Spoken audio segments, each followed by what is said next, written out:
So... Just say when so that I know we're going. I just clicked it, so it's loading over here. Hold on, why are you still private? I don't want you private. How do I stream settings? No, stop being private. Don't do that. Manage. The stream can be accessed again from the manager list. Exiting will not end a stream. Oh, here we are.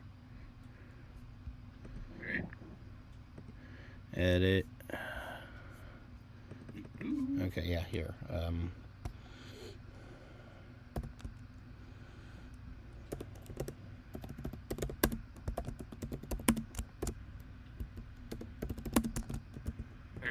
I currently have your channel pulled up on a tab, so I'm just checking it. I'm kind of hitting refresh every now and then to see if it's live. Are we live? I don't think we're currently live. No, I have to go public. Publish.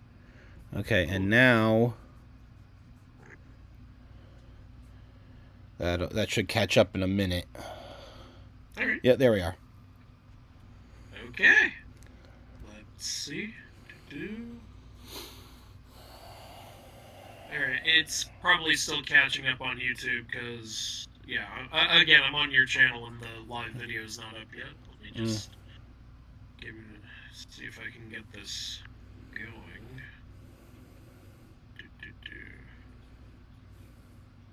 Alright. I'm gonna check on my phone just to make sure. Alright.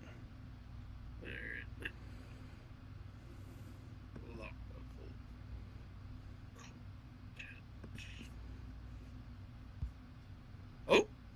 Are we live? Are we live? Oh, we might be live! Yep.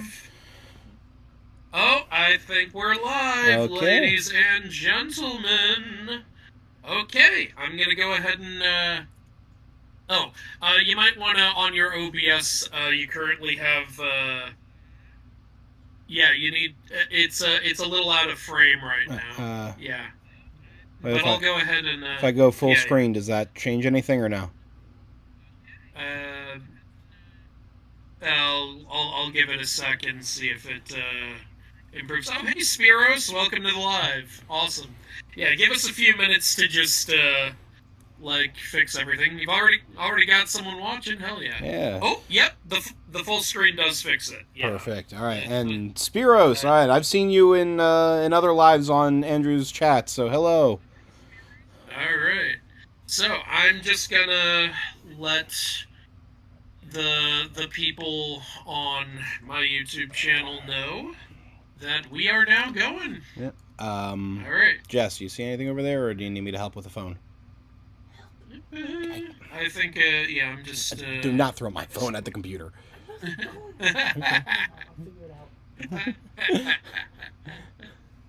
Maybe you should. I mean, you know, you gotta be open to new technique. Okay.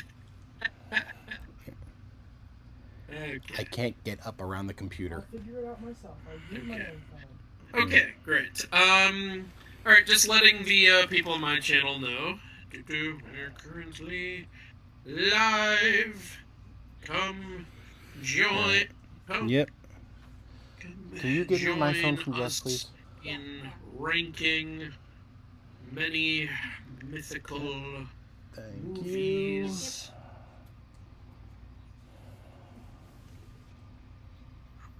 Live. Alright, and blink. Alright, that should let everyone know. So, should be set there. Okay, great. I have a plan. Well, hello. Yep. Welcome to Lou's channel, Unlockable Content. Lou, Hello, is there everyone. anything you want to say to the people? Hello, everyone. Yes, welcome to Unlockable Content. I am the Wolfman Lewis Wolf. You can see the buttons there. Love me, my classic movies. And we're going to be talking about mythology movies here with the man who I think is most qualified to talk about mythology movies. Oh. No, it means a lot that that Andrew felt that unlockable content, small as we are, is a channel worth working with. It's as if Helios himself has. Now I've condemned you to a life of a plant. I'm sorry. Yes, you have. Yeah. You've ruined everything. Yeah, no. Well, I mean, Wilda's just got to make sure you've got water and she talks nice to you. I mean, it's really not going to be different. It's not going to be too different. Yeah, that's what you think. I'm here all by myself. Yeah, all right. Very good. Yep. How's our days been? Been all right. Like, this is the healthiest I've felt in a couple of weeks, so good timing. Very good timing. Yeah, but Lou here, and I have assembled a lot of mythology movies from over the years and TV shows. Several of these were Lou's ideas. Some of these I haven't even heard of, so obviously I'm going to be offering great commentary on those. No, I'm excited for the for the variety that we've got between the two of us. Because there's stuff that I'm familiar with, but growing up I wasn't even exposed to. We'll get around to those eventually. So I don't want to get ahead of our list. Yeah. Oh, Chili Cannon, congrats on catching this right at the start. That's what starting later does for people, I suppose. You know what I absolutely love? I love we've got like 5 Hercules things on here. Yeah, right. Well, that's... I can't... I'm trying to work on sharing everything while we're also talking, so I'm just distracted. But no, it's a little unfortunate that like the primary mythology source is like Greek mythology is all that people can ever touch. Yeah, honestly, like people think like Greek mythology is so safe, but we've got a lot of different stuff on here, so this is really cool. I'm excited to check it out. We've got some great stuff on here. We've got some decent stuff on here. We got some crap. And hopefully the audience can weigh in a little bit on what they think is what. But yeah, as you can tell, I very eloquently put this tier list together. Yeah. Yeah, very nice. I mean, this was actually like some days in the making to get we like really dialed in on which movies were the right ones. Yeah, honestly, like when you were suggesting stuff like, hey, how about like a Joshua in the Promised Land? I was like, that's why I like you. For the memes. Awesome. For the memes, goddammit.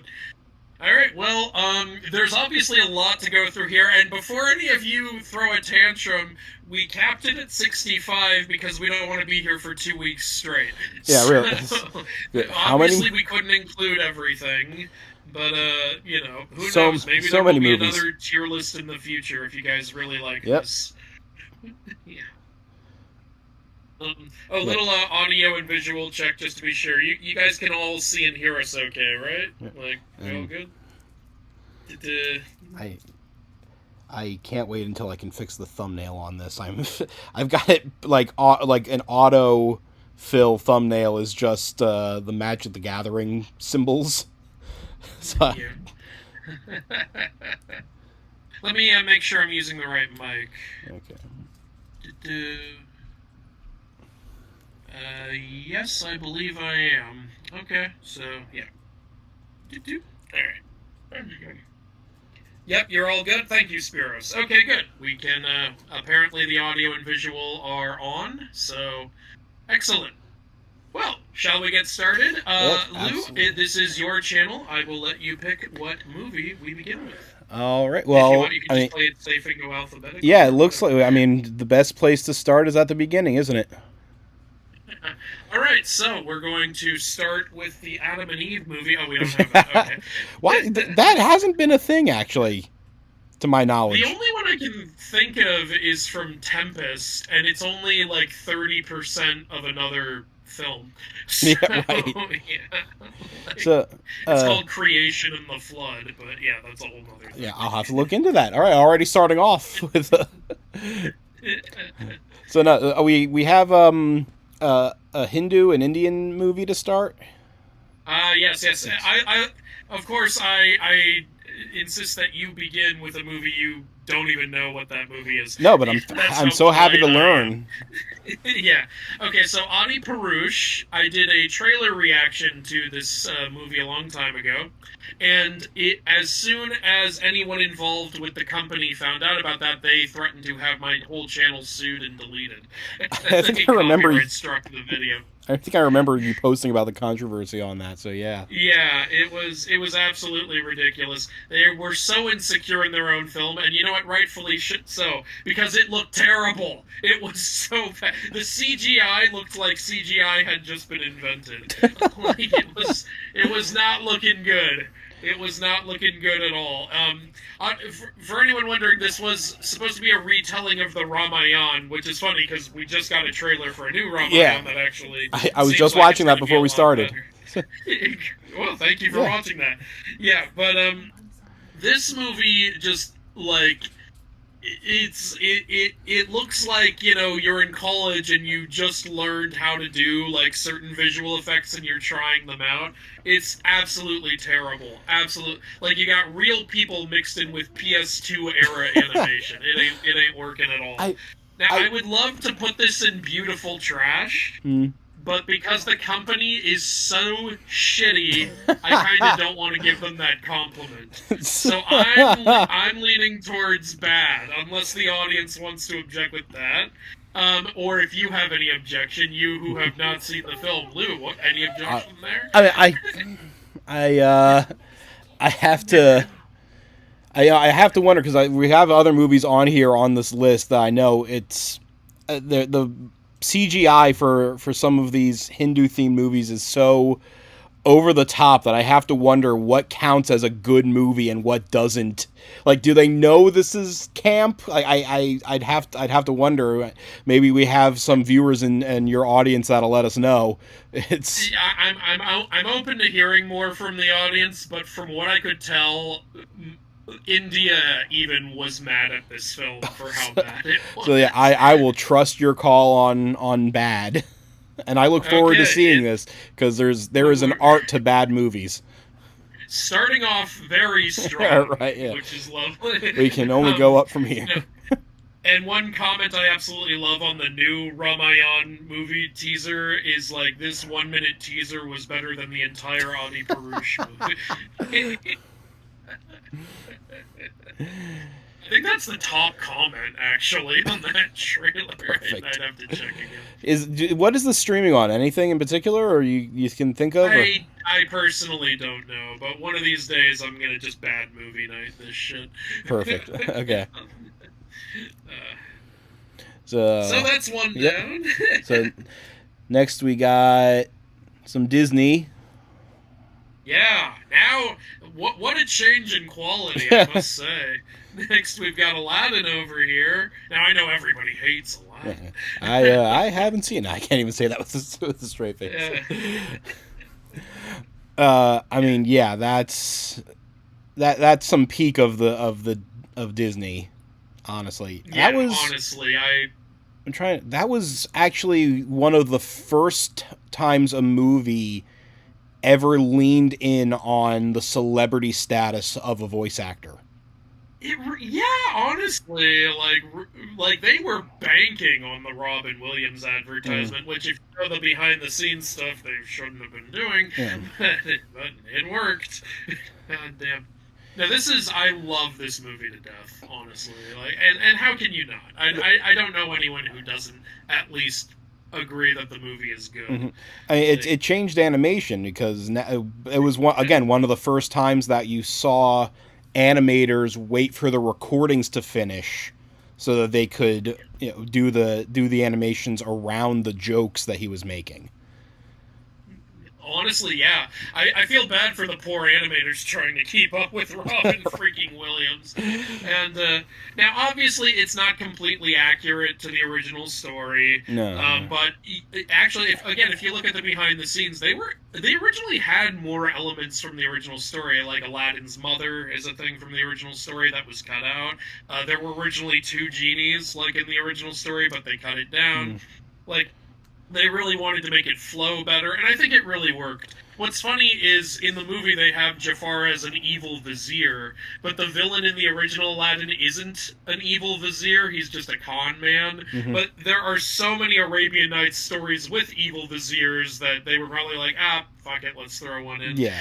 Plus, the whole power grab dynamic is an easy one to go with for a villain. It's an easy finger to point. Ultimately, though, as far as the culture goes for the Middle East, being honest, the movie just kind of wears a Middle Eastern skin. There's culturally speaking, there's only so much there as far as like Agrabah goes, and we have genies. The Sultan references Allah like once. Yeah, but there's and I think they might have even cut that out in some versions. But yeah, I mean, beyond that, there's only so much about it that really like holds the culture. It's a very Americanized view of the Middle East, I think. Yeah. But that doesn't change. Optimus. No. Sorry, yeah. But to answer Optimus in the chat, you are right. There were also unlimited wishes in the original Aladdin story, which you can't do that in a movie. That's just, there's no way to balance the plot. No. So, but yeah, I mean, I all of this fluff talk is not going to deny the fact that this has to go. I think it has to go up to peak because it's a staple of our childhoods. Yeah, look, I'm not gonna lie to you, Lou. If you tried to argue against this being peak, we might have started fighting. I might have had to throw some hands over here. I might have compared you to Aphrodite. Oh no! I can't guarantee I wouldn't have done that. No, I'm not that evil. Alright, so now, and also, chat, you're welcome to disagree with me, but I assume you're all, like, enlightened beings, and will not try to argue against the sanctity that is Robin Williams and the Aladdin movie. And now I believe we move on to something you know and I don't, the Almighty Johnsons. Can you give me a little rundown of this? Yeah, so, I can't say that I know too much about New Zealand, like the history of New Zealand and who emigrated to New Zealand and how people ended up there. But to me, it's just so entertaining to listen to these people with these thick New Zealand accents talking about Norse mythology and Nordic culture. Maybe there is a big history of Nordic people ending up down there. I honestly can't say. But yeah, so the premise of the movie is that this family, these four brothers, are supposed to be the physical embodiment of different Nordic deities. And the youngest brother on his 21st birthday learns that he is the embodiment of Odin, the Allfather. And Happy birthday. Yeah. And now the race is on for him to try to find... I always goof up the name. I always mix up Freya and Frigga.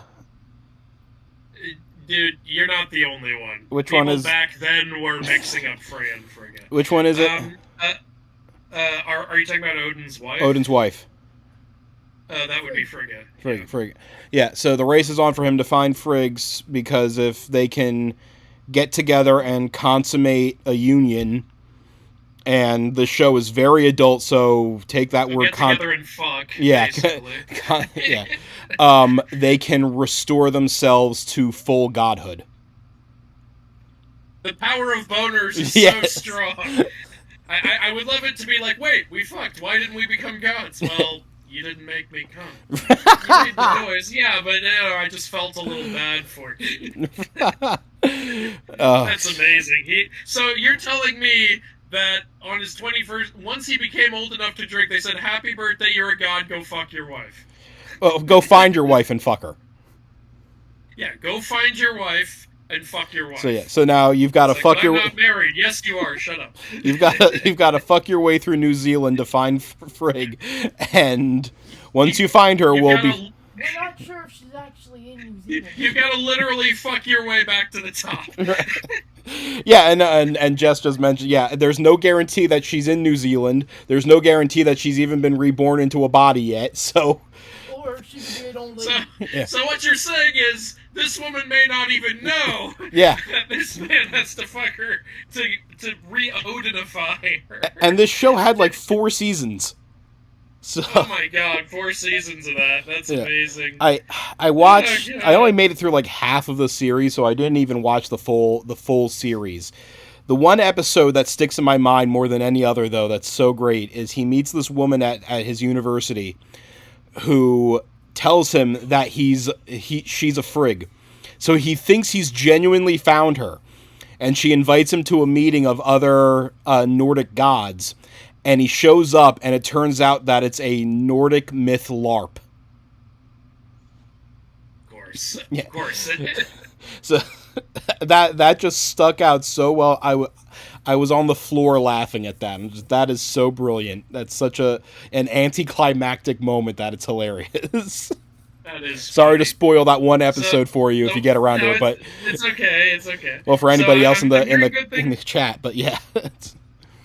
I'm hearing good things so far, so how's the quality? Where would you place this particular show? I'd put it at good. I mean, yeah, knowing what you're getting into. I remember in the first episode, we get a full-on sex scene with one of the brothers and this other woman, and I remember sitting there watching, like, oh, okay, it's this kind of show. Yeah, they're letting you know right away what you're in for. So yeah, knowing what you're getting into helps. But yeah, no, I had so much fun watching it. I really did. So, would you say, Lou, that his quest was to find a woman to frig? Yeah, that's Optimus right there. Freaking jokes. Jess Another great was just small flagging me creator, down by to the tell way. me right as you said it. Yeah. He's like, listen, I must tell you. Alright, well, I will not argue as I have not seen the show and I have laughed multiple times by you just describing it to me, so I think good is a good spot for that. I can't wait to see if and when you get around to it. So far we've got a bad Indian movie, peak Arabian Nights, and some good Norse content. Now we're moving into the Native American territory. Heyo, have you seen Antlers? I saw it in theaters. That was one that we were really excited for. I remember. Oh, So hell yeah. Jess Yeah, and I saw that in theaters with Will. do this thing where we just watch movie trailers for like hours on it. Like that's our Sunday night, is just looking up the next batch of trailers. We go to theaters and we're already, so far ahead of it. We're like seeing it, move along, come on, get to the but yeah, no, we were really excited when Antlers came out. And yeah, I thought it was a really, really fun movie.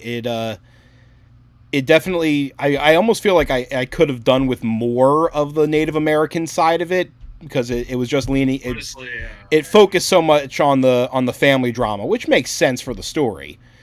Yeah. But yeah, I understood that was the point of the story, the abuse and recovering from it. But I'm with you. Like, as the mythology guy, I'm here because I love that cultural stuff. So yeah. Like Also, what's funny. Sorry, go ahead. No, go you. I was gonna say what's funny is it's actually a very big and often ridiculed misconception that Wendigos even have antlers, and that's the whole title of the movie. It's kind of amazing how wrong they got that. It looks great in the film. I don't fault it for that. It's freaking awesome. But the way... movie's been out for years. The way the dad is before he goes full antler mode is a lot more accurate to what Wendigos were supposed to look like. They were just supposed to be incredible, like skin and bones, ravenous, long nails, like fangs, and I almost said long nails and claws because I'm a redundant asshole. And little strands of hair, and just. They're supposed to look starved and malnourished like people. Like, the whole idea that they become half deer is actually confusing them with a different kind of, I believe, Native American creature that I don't know that well, so it's a misconception, actually. Yeah. Looks cool in the film, though. Oh, no, it was great. And it wasn't, it was pretty quality. I'm trying to remember. I haven't seen it since it was in theaters. But I remember feeling like the the effect of the full monstrous Wendigo looked pretty good. The only time that I remember feeling like things were a little silly, again, this has been out for a while, I don't think spoilers are a problem here, is when it starts attacking the brother character while it's in the shed. It's just like wailing on the walls, and like it was like throwing a truck or something, I think. I also remember thinking it would have been like a little more thematically fitting if she and her brother fought the thing together rather than her just going all Hercules on it and beating it all by herself. Like, it's like, one, that thing's twice your size, and two, if it's about the family, I would have liked to see the family come together a little more. But I like the film still. But there was the theme about like the sole family member standing strong, because you had the child standing on his own, and the sister standing. Actually, that's a good point. Yeah. So those mirror each other. Yeah, I have a degree from a film school. I can talk about this. All right, college boy. You think you're better than me? I got a piece of paper that you probably are. Yeah. All right. I got a bill. That's what I got. So I wouldn't consider this a peak movie, but no, it was good watching. It was fun. I enjoyed it. I didn't feel like I wasted my time in theaters, and that says a lot, I think. Yeah, I wouldn't call this meh. I'd probably put this in the good category. I think that's a good one. Yeah. All right. Well, here's one I haven't seen, but you have strongly recommended to me. Bahubali. Yeah, this is the one I was talking about. I used to work at a movie theater, and hold on. Sorry. I used to work at a movie theater, and I remember seeing bits of it when I was just like peeking in on theaters or cleaning a theater. It was like, this movie is so ridiculously over the top looking. I have to watch it. India, buddy. Yeah, and India. And then I sat through. There's two parts to it and they're both on Netflix. I can tell you. And I sat through like between the two movies, like almost 5 hours total, back to back. India again, dude. Like Indian peak cinema is typically like at least a 3-hour experience. And nowadays, since they're trying to be a little more accessible, they're splitting their movies up into parts. Yeah, I think a third Bahubali is coming out soon too, so I'm excited for that. Well, here we go. This is what I was talking about. This movie, like, I have to find an Indian person that knows it and ask them, like, is this considered a good movie, or is this camp? Like, I gotta ask SWAT deeds about that, actually. Sorry, go ahead. No. I was going to get into a part of the movie, but you got somebody that can tell you whether or not these are good movies. Well, it's an Indian video creator that I've collabed with before, so yeah. There's one part. I know that the movie ties in somehow with the Mahabharata. That's why it's here on the list. And there's one part. This was when it went like full Bollywood. I'm sorry. We haven't gotten to that part yet. No. I didn't say anything. No, it was Jess. But God damn it, Jess. they have like a totem in their town, and something happens where like the shaman of the town or the wise person, whatever, says that the mother character has to wash the totem in order to like be absolved. So our main character like lifts this thing out of the ground and carries it over to a waterfall, and it's this like really the music just really big dramatic display, and he puts it under the waterfall, and the water is just starting to beat down on it, so he's like, now it's clean, and then it just turns into a big dance number. Just like no. That's another thing about Indian cinema I forgot to mention. And you gotta have the musical numbers. Yeah, that's another thing. Without any other prompting though. It's just he sets it down under the waterfall. I loved it. Bollywood I loved cinema. it. Jesus Christ. It was I was sold. So. I want to ask a question. So Yeah. what I'm hearing is this is at least good. Would Oh, you yeah. consider this peak, or would you? Hell, okay. Now I gotta watch this. Holy shit. Okay, it's up in the peak category. Oh, no, Hey, peak- no- Bahubali. You know, fine. I'll let it sit. I'll let it sit in peak. I was going to say good, but I again, just because I want to watch more Indian movies, so my viewing pool is so small. I'll throw it in peak just for the fun of it. There's a question. You know what? What? Is there any Epic of Gilgamesh movies? Not that I personally know of. Not that I've heard of either. Yeah, like, and that's actually kind of a crime, because even if there is one, the fact that I don't know about it is also sad. Like, there really should be some, because Epic of Gilgamesh is, like, the oldest written story we still have access to, Mm-hmm. and it's really good. It's inspired a lot of literature and storytelling over the years, but sadly, I don't know of a film that has it. No, I'm trying to think if there was even like a cheap animated thing. I can't think of anything. So, hey, Mad Yokai, if you want to do a video on mythology, go for it. I mean, your profile name already suggests it. my buddy Yokai, I know him well. He's a good dude. So yeah, no, I would love to. Yeah. I've seen him do con videos alongside me at events. So yeah, I would love to see you do something with mythology, Yokai. That would be awesome. Yeah, do it. All right. Well, I'm gonna say Bahubali deserves its peak moment, at least honorarily, for getting you interested in Hindu cinema. Yes. It's gonna be the representative here of how crazy Hindu cinema is, and I do consider that peak. Yeah. So again, when you get around to it, you have to let me know what you thought. I will 100%. Have you seen RRR? Not all the way. I've seen a lot of clips, but I haven't beginning to end it now.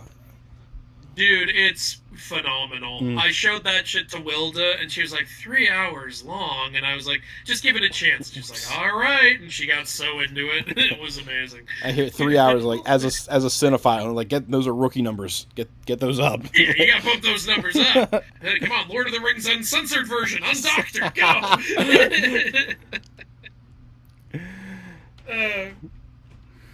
go! Moving on to Beowulf, it looks like. Yeah, Beowulf. This is one I like, honestly. A lot of people don't like this one. I don't get it. I really don't get it. It is a bit Uncanny Valley. Okay, I guess, it's just the Zemeckis thing they don't like. Because, honestly, there was no reason... animation, obviously, you can do things like Grendel and Grendel's mother a lot easier, making them monstrous in animation, but everything else was so hyper realistic. You have to watch it and wonder, why didn't you just make a movie? Honestly, I could say they were trying to push this style of movie making as a way to be able to do more in a movie. Like they were trying to have this halfway point between reality and animation. You really see it in their Christmas Carol film, and stuff like that. I also saw Mars Needs Moms, and I was like, I don't know what the hell I just watched. Oh, God. That was a weird-ass one. But it had some good stuff in it. There's still some talented people working there, but that was a weird fucking movie.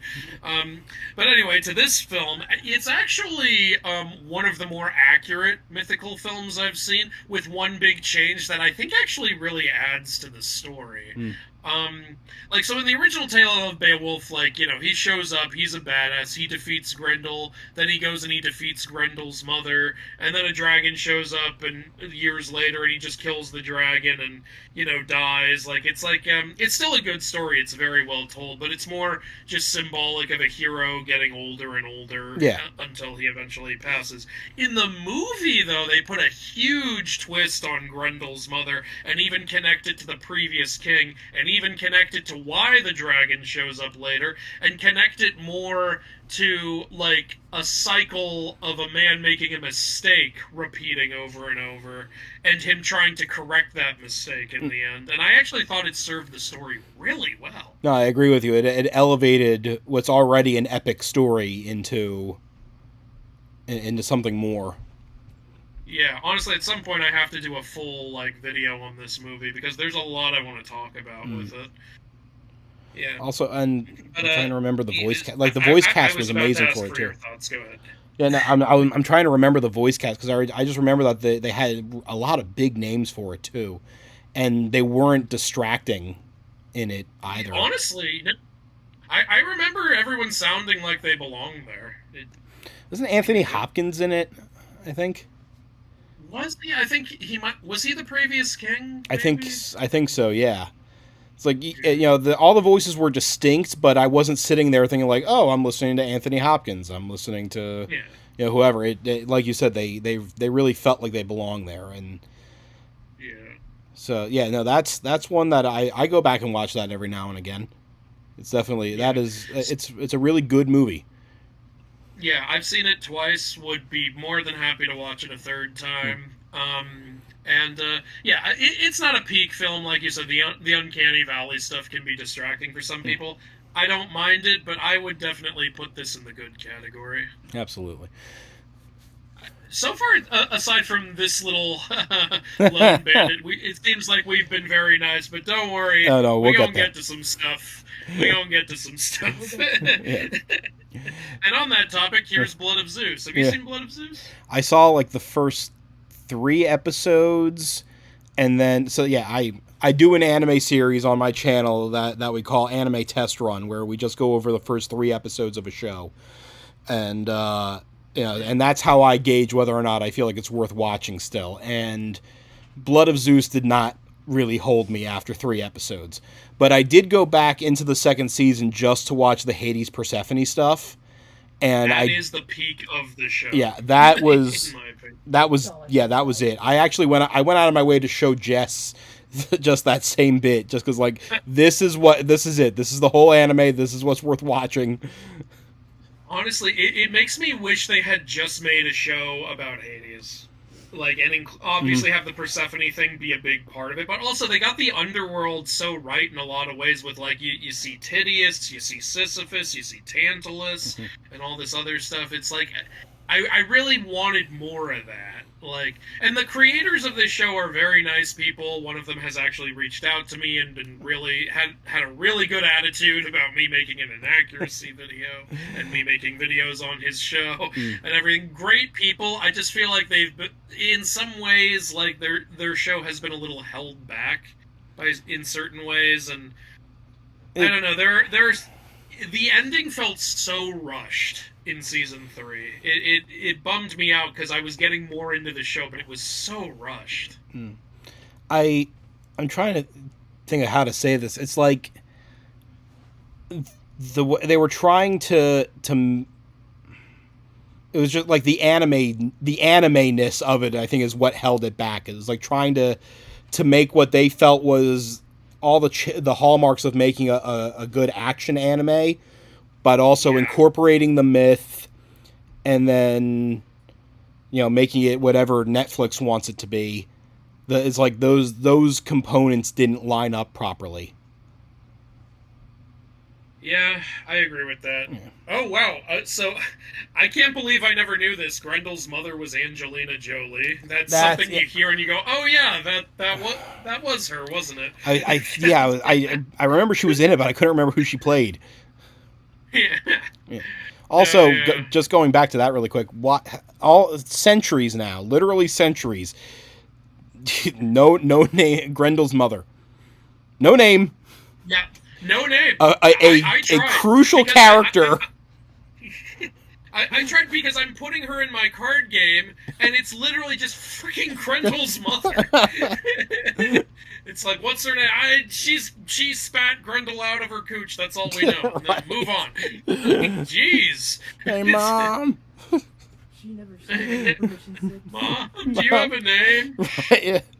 It's just. I'm trying to talk to my mom, but all I hear is your stupid church bells. Little Beowulf reference for all of you. So yeah. Yeah.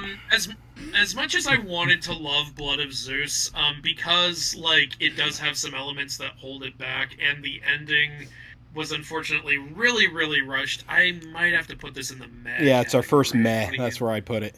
Yep, that's our first meh. Hey, you're better than Audie Purush. You know, it's good Audie Purush is low. Now you can see him trying to shoot at everyone who beat him. Who's Grendel's father? Did he go for milk and cigarettes?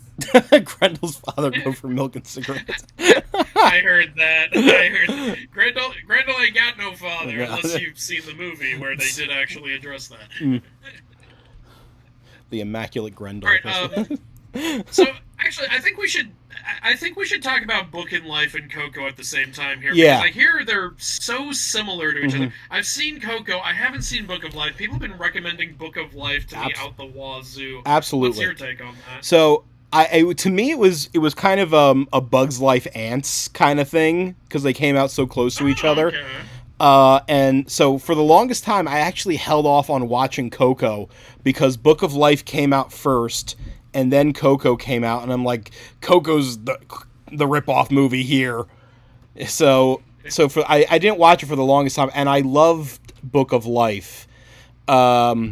It's got some silly moments to it, like they create a whole deity character that isn't actually part of any mythology. Oh yeah, just a completely original one. Yeah, completely original, and it's voiced by Ice-T. Oh my god! Or no, is it Ice-T or Ice Cube? No, it's one of the either way. Either way, yeah. It was Ice Cube. It's one of the ices. But yeah, but no, the art style is so great with these like wooden marionette characters that they use to tell the story. And maybe you can tell me this because I've seen this go both ways, and it actually will refer to another movie later on in our tier list. Xibalba, is that a place, person, or is this like a Hades thing? Where it's the name of the place and the person? So, Xibalba is something I actually tried to research it for a Road to El Dorado video, which, yeah, I'm sure some of you can guess is also we're going to talk about later. I've been getting, like, conflicting answers, honestly. Because, there's... One. My current, like, based on the main stuff I've found, I do think it refers to a place, but like kind of what you just said, like, is this a Hades thing where it's a deity and a place? The Aztecs also did that with Mictlan, the Norse also did that with Hell, and it's looking like Xibalba was like a similar situation. It may be both a character and a place. So they've got they've got the underworld split into two zones in this movie. There's La Muerte, who is she rules like the main part of like the underworld where everybody goes, and that's where the land of the remembered. And then Xibalba is the lord over the land of the forgotten, where the spirits move on to as they're being forgotten and eventually disappear, which is the same thing that happens in Coco. It's just not like separate realms. Yeah. I thought Coco handled the whole thing really impressively. It like paid so much respect to the culture. Again, I haven't seen Book of Life, but so you've seen both, right? Is there one you would consider better than the other? So they're both pretty respectful to the culture. They serve different purposes as far as this goes. Yeah. I think if you're going to talk about a movie that has a better cultural impact and teaches you more things, Coco is the stronger movie. Okay. So we don't really have a good differentiating tier here. Yeah, Jess, what? Book of Life is good, and then Coco goes into peak. I was thinking that, yeah. Jess is saying Coco is peak and Book of Life is just good. I'll go with that. Yeah, I'm relieved to hear you say at least half of that, because I do consider Coco a pretty peak movie, honestly. So that's good. Yeah, and I'll trust your judgment on Book of Life. it's very well acted. I do really want to see this. I like the marionette style. I love puppets. That's something people... I'm into so much dorky shit, like puppets and stop motion and clay and frickin' Legos and everything. So that's so it's a story within the story, because it focuses on it starts with these school children going to a museum, and then they're getting told the story about the Book of Life. So then it changes to this to these marionette characters. You know, it's always kids. It's always kids getting told the story. Just once I want to see some old fart walk into a museum and get told a story. But again, a great voice cast: Diego Luna, Zoe Saldana, Ron Perlman. Yeah. So, yeah, I would pretty stacked cast. I would up this on your watch list. It's definitely on there. Yeah. I've been needing to see this. I would actually really like to at some point do a like a video like Book of Life versus Coco. Compare and contrast. Yeah, that would be really good. Jinx, go get me a soda. I don't care if you live in a different state. Figure it out. Make a really big slingshot. Right. And send. It's just. And speaking of movies we should probably talk about at the same time, Clash of the Titans. Oh wait, do we only have... Oh no, no, they're both there. Yeah, they're right next to each other. Yeah, no, that worked out perfectly. It's right there, and I was like, wait, do we have the other one? I'm just such a goddamn moron. Alright. Mama Coco is the goat? Sure. Oh yeah, no, she's... Alright. Luchadora Coco, you can't do better than that. Yeah. Yeah. So, the Clash of the Titans movies, first of all, absolute classic. Yes. Like, the original Henry Hamlin version. Like, holy crap. Like, what incredible stop motion. I was just saying, I love stop motion to death. I would say, like, as to how accurate it is to the story, it's maybe half accurate. It's more accurate than the remake. The remake changed several more things. Because the remake, I feel like the remake wasn't... Like, I feel like the original was studying the original myth in order to adapt it. I think the remake just looked at this movie to adapt it. I don't think they went back and read the original myth. No. I think they just went... So, you know, things just get more and more diluted as they go on. So whatever we pick, I'm putting this beneath this. Even though this isn't terrible or anything. No. I mean, Voldemort as Hades was great. Yeah.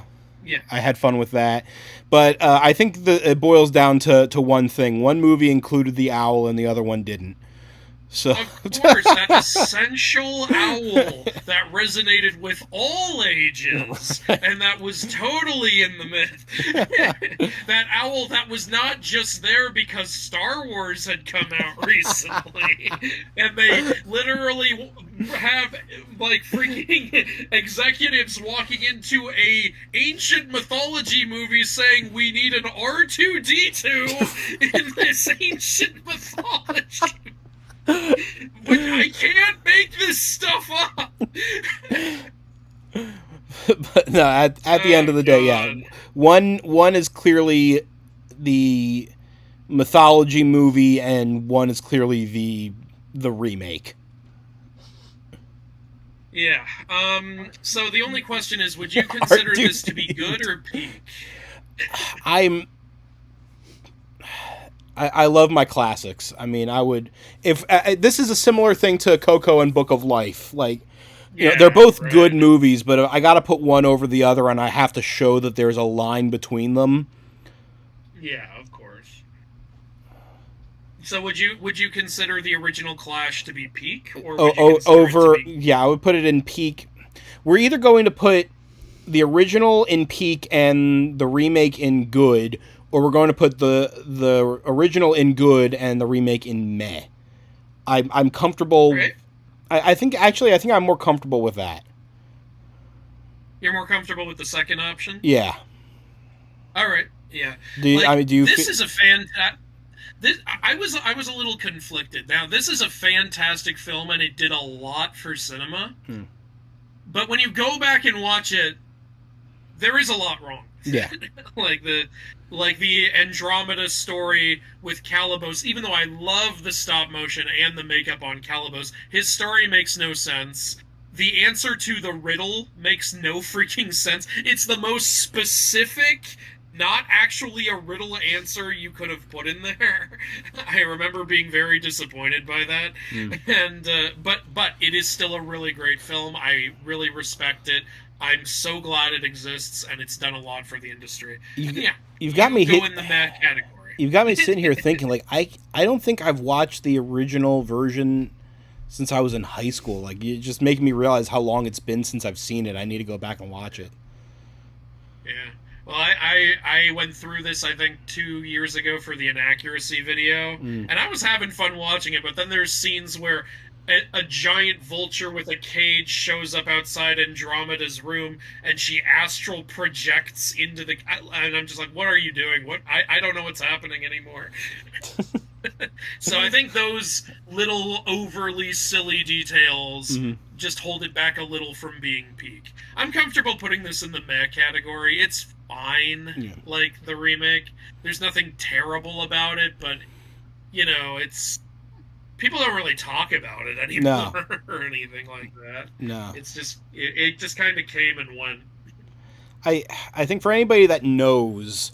if you bring up this movie, the first mental image you have goes back to the original, and then you like remind people that you're talking about the 2000s version.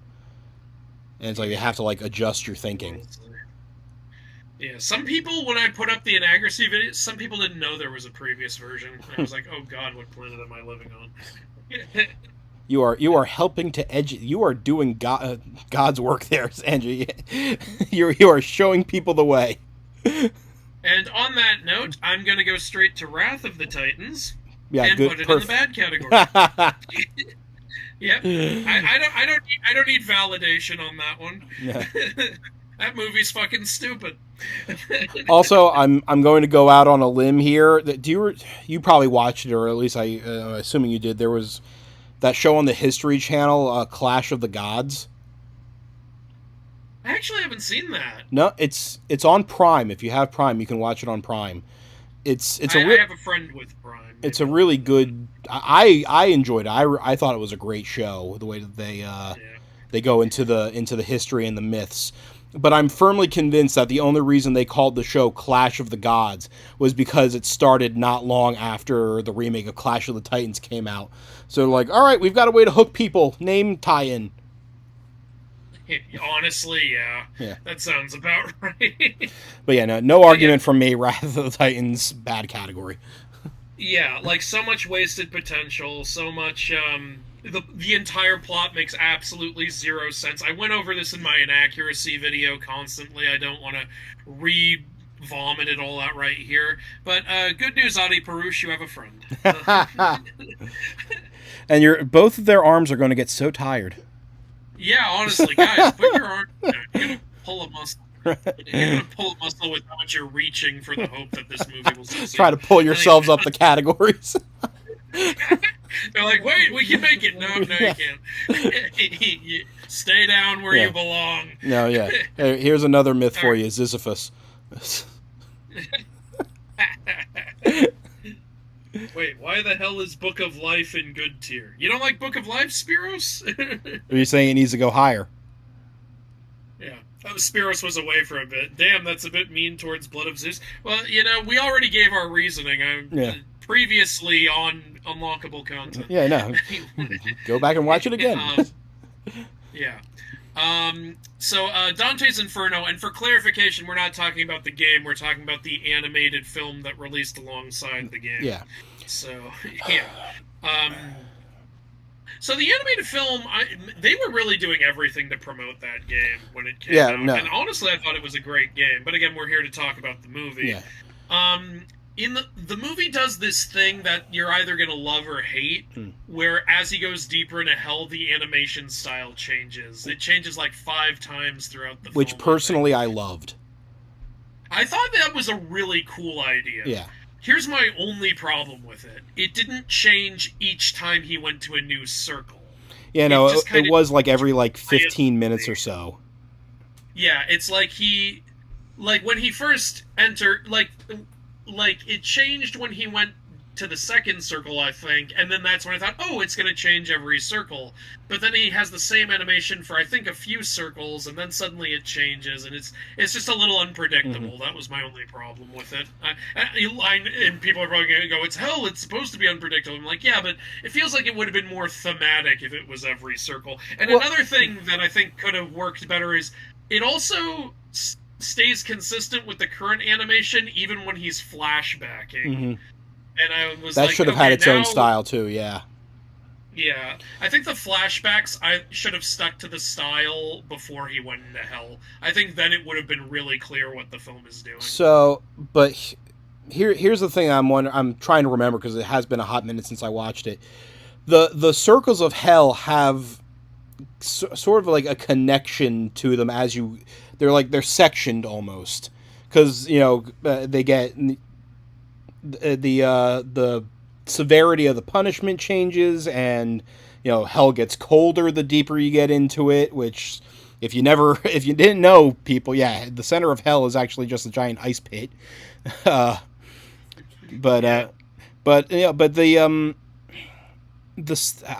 have to go back and check to see if what I'm saying even makes sense, but it's like the animation style changes with the intensity of the circle of hell versus just each individual circle. Optimus has a question? Has anyone yeah. attempted to adapt Go the ahead. whole Divine Comedy? I hear a lot about the Inferno, but never Purgatorio or Paradiso. Yeah. No, I don't think anyone's ever done the entirety of the Divine Comedy because nobody really seems to care outside of Inferno. Yeah, because Inferno's the cool, badass thing. In fact, if anybody wants a little fun fact, the Terrifier movies with Art the Clown? Mm-hmm. The original short film he first appeared in was inspired by Inferno. And I think that's actually where now the movies are going, if you saw Terrifier 3. I have not yet, so... Great film. It's on my list. Great film if you're into that sort of shit. It's on my list. But also, what's sad actually is Dante's Inferno was going to have a sequel game that did continue to adapt the Divine Comedy, but since I guess the game didn't do well enough, that stuff got canceled. Yeah. So it's actually pretty sad because I love that game. Yeah, no, the aesthetic of the game is amazing. Yeah, well, I would actually put the game at minimum in the good tier. Like, the movie starts off with him. I'm trying to remember if I'm confusing Purgatorio with Inferno. When he gets to the base of the mountain and the wolf, the lion, and lions and tigers and bears, oh my, when they drive him away from the base of the mountain, and then he meets Virgil before he gets to the gates. Wasn't that like the transition between Purgatorio into Inferno, or did the creatures at the base of the mountain was that the start of Inferno?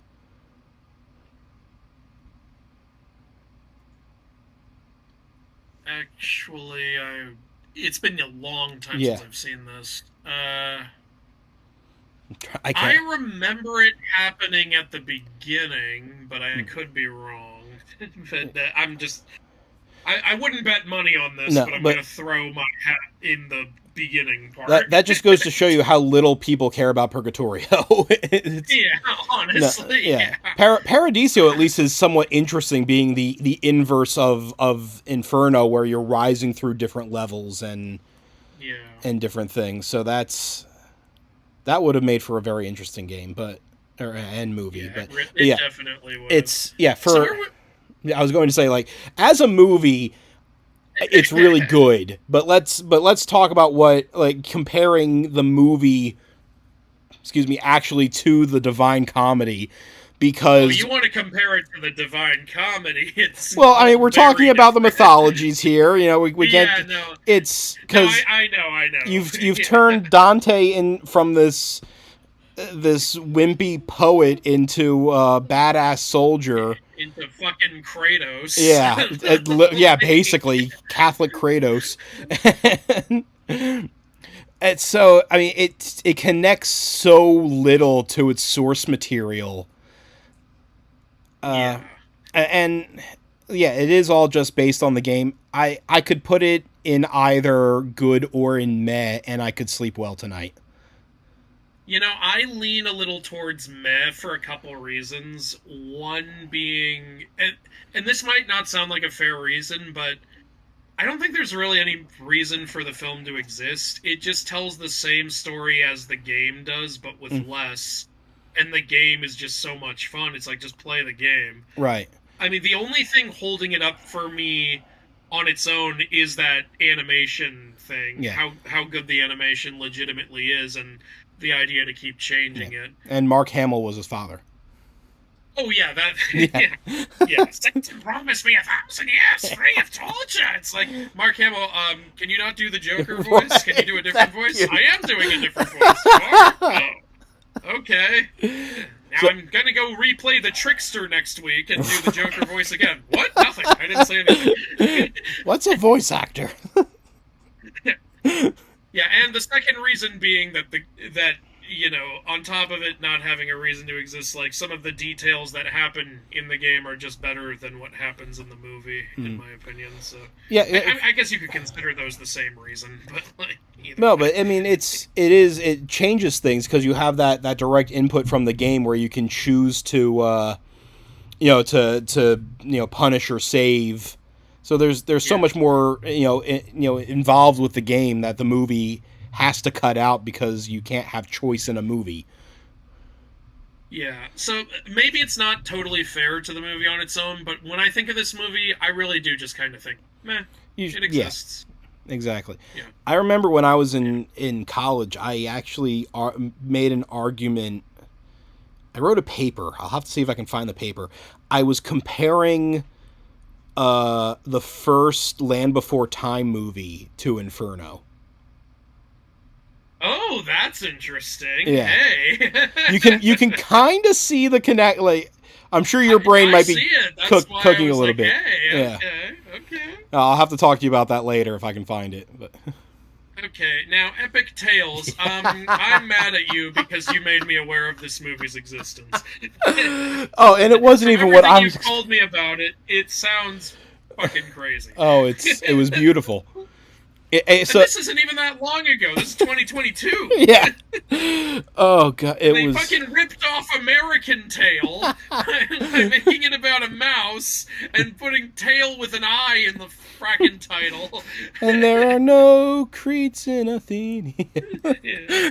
But there is no Zeus in America. And the women are all safe. God damn it. I went into this expecting crap, and I actually had some. Silver. Yeah, it was. There were some things about it that I actually found quite enjoyable. It was not the story I expected it to be. So I thought it was going to be. I told you about this. I thought it was going to be like the Magic Voyage, that one about Columbus and the worm. Yeah. Where really the worm did all the work. Yeah.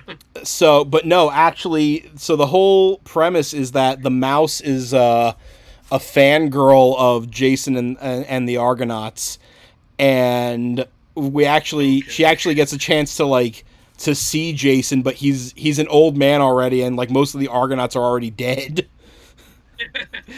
Yeah. So then we do get a bit of that whole like she's guiding the adventure thing, but it's not. It's different because it's an older Jason being being sent on this mission.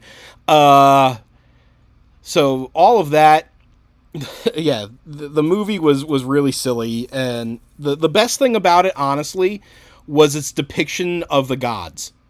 Yes. Okay, don't ruin it for me. No, I'm not going to ruin it for you. You got me very curious. Yeah, everything else about it was really silly. We have Naruto ninja rats.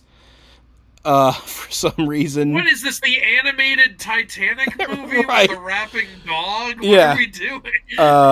Yeah, there's the way that they tie in the golden fleece is just, you're really going to have like I can't even. But yeah, the way that they depicted the gods was actually very well done, and that's all I'll say. Hermes is my favorite. Okay, great. So would you consider this like in one of the higher categories, or is this beautiful trash? No, it's beautiful trash. I'll put it in beautiful trash. Beautiful trash. Worth... You are such a lovely piece of trash, aren't you? That is not to say that it's not worth seeing. I mean, it's on... What were we watching it on? Hey, there's a reason we call this trash beautiful. Was it Hulu? I think we watched it on? Maybe. I think it was on Hulu. It was on Hulu. Yeah, it's on Hulu. So people go out and watch it, and let me know both of us know. Let us know what you think in the comments section. When you come back and see it, because it's something else. All right. Well, we're gonna have to speed it up a little because we're an hour in and we still got a lot of movies to go through. So, oh boy. Okay. Speed run. Exodus: Gods and Kings. I remember this. This was them trying to turn the story of Moses into an action movie, which I find very weird. But it's not terrible or anything. I would consider this meh, personally. I'd agree with you. No, I absolutely agree with you. And I told you I did a whole stand-up shtick around this movie, actually, because I remember everyone, like the commentary for most people was, well, it's white actors playing these Egyptian and Middle Eastern characters, and all I was wondering is, why is the story of Passover coming out around Christmas? Right? Happy birthday, Jesus. Let's talk about Passover. Yeah. So, yeah, meh is perfect. Yep. Okay. Gods of Egypt. Oh, you'll never guess what category I would put that in. Oh, no. Andrew, do you have an opinion on this one? Wonderful movie. I definitely don't have a 40-minute video shitting on it constantly. Gee, where's this going? Oh, whoops. Dropped it right there. Well, I don't have the energy to pick it back up. You fucking British accent Egyptian gods movie with a plot that constantly makes no sense and builds up a war between the gods and doesn't fucking show any of it. You dumbasses. I think I fell asleep in the theater. I think that tells you all you need to know. That's good. That's the best thing you got out of the film was some good rest. I got a nap, yeah. All right, and then getting into some Neil Gaiman. Yeah, Neil Gaiman, here we go. Good Omens. Haven't seen it. Have you seen it? I saw the first season, and it was very enjoyable. I'd put it in. I would put it in good. The husbands. I would definitely put it in good. Seeing the attention to detail, the quality of it was it was beautiful to look at. The acting is great. And, it's a Neil Gaiman story. I think that says... Yeah.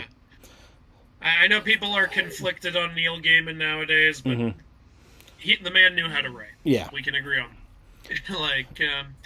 Is that David Tennant on the poster, by the way? Yes. Oh, hell yeah. All right, well, it's old. So you can't go wrong with David Tennant, really. So we have both Hellboys here, and when I first pitched this list to you, I actually didn't include the first Hellboy because outside of the loose Catholicism, I didn't think that it really did that much for any mythology compared to the second movie, at least. But you seem to really want to have the first one on both, so I want to hear what you say for the first movie. Well, I wasn't super deeply invested in it. I just thought it made a lot of sense because his entire premise from the start is to bring about hell onto Earth. It also leans into, I don't know if I'm allowed to say this person's name on YouTube because YouTube is stupid, but a certain World War II evil leader's obsession with the occult. Yeah. And how he was constantly... This is actually true to history. He was obsessed with the occult, and he was constantly having people look into it and trying to find ways to gain an edge in the war. So, this is going to sound really weird, but Adolf was a bit of a mythology guy himself. Yeah. Which, do with that quote what you will. And clip. And also, the villain's Rasputin, isn't it? Like, Yes. that's another thing. Like, there's just enough elements like that I thought, yeah, this is a mythology movie. And Hellboy in the comics is always interacting with mythical shit left and right. So I just thought it makes sense. I know you put Hellboy 2 on because it leans into the Celtic like stuff and like fairies and everything like that, and there's also that whole troll market with all that crazy shit going on. Yeah. But honestly, I really enjoy both these films. It is so sad that they didn't get to make the third one. Ron Perlman is still bummed about it to this day. Yeah, he loved that character. He loved doing it. He was invested so much in this character, in this franchise, and it comes across in his performance. He is a perfect Hellboy. Yeah, no, the other two movies just pale so far in comparison. Yeah, like, well, if the other two movies were here, they'd be in the bad category. Absolutely. For anybody asking. Yeah. Like, which sucks because I love David Harbour, and I know he tried, but there's only so much you can do with a bad script. So, both of them, I think both go right into good, I think. I agree with you. Yeah. Boom. Good films. Sad they didn't get to close out. I wouldn't consider them peak, but they are good. They are worth watching. Okay, and now we're at the freaking many Hercules. I'm saying let's just do all the Hercules movies now. We got 5 of these bloody things. The Legend of Hercules is over here by himself because he thinks he's too good. And we're gonna. Yeah, I had forgotten about that one, honestly. Yeah. I think that says a lot right there. And we're going to start with the one that pissed me off the most, the Dwayne Johnson one. You piss me off! You pissed me off! So much promise. 2014 Hercules. So much promise. You fucking liar, you lying, bullshitting, cock-teasing mother. In all your Tell us what you really think, Andrew. The goddamn marketing, every single trailer. Look, he's fighting the Aramanthian boar. Look, he's fighting the Nemean lion. Look, he's fighting the Hydra. Look, Cerberus showed up. This is going to be so mythically accurate. It's going to be amazing. Movie starts, all that is in the first 30 seconds, and then some asshole goes, but that's not true. None of that really happened. Here's what really happened. Yeah, here's the true story. There was no mythical stuff. There are no gods. There are no monsters. And I'm like, I'm ready to throw something at the damn TV. I'm so mad. You asshole. You piece of shit. So, really, the question is it bad or beautiful trash? Okay. Now that I got all that out of my system, Dwayne Johnson is not a bad choice for Hercules. No. He's totally got the body and the look for it, which is all the more why I was pissed off. Mm-hmm. The action is pretty good. Some of the acting is pretty good. So it's not beautiful trash. This did not leave me smiling. This left me angry. My honest slight gripe is whether it's meh or bad, because it's not a terrible movie on its own. But you know what? You fucking lied to me and you pissed me off. So you know what? I'm throwing you in the bad category. Yeah. You think about what you've done. Sure. You think about it. You sit there next to this piece of crap and these pieces of crap, and you think about what you've done. I'm mad at you, Dwayne. This is a bigger lie than your first visit to In-N-Out Burger.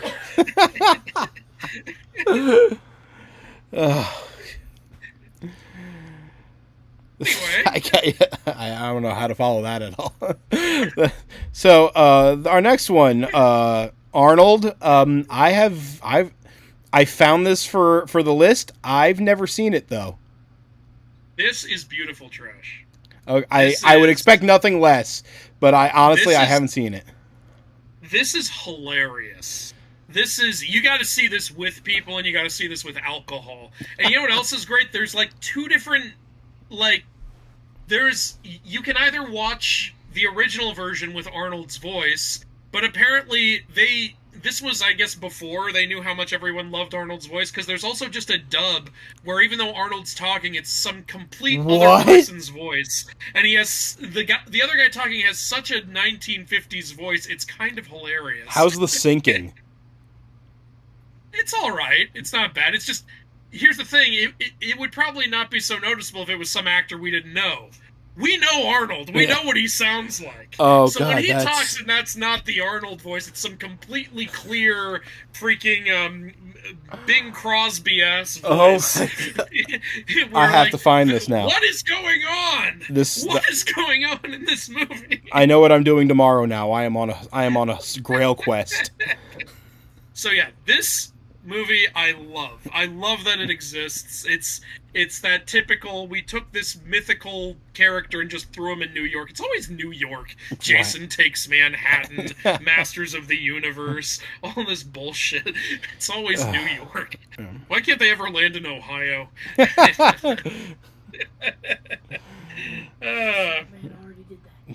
Oh boy. Hello to you too, Copper the Bopper. Hello. And now we're reaching a classic that was a lot of that before Disney was probably most people's introduction to Hercules. The Kevin Sorbo show. This is childhood. This is childhood. This is amazing. Like how much they included in this. And it's very of its time. It felt like it then, and going back to watching it, it only it only feels like it more.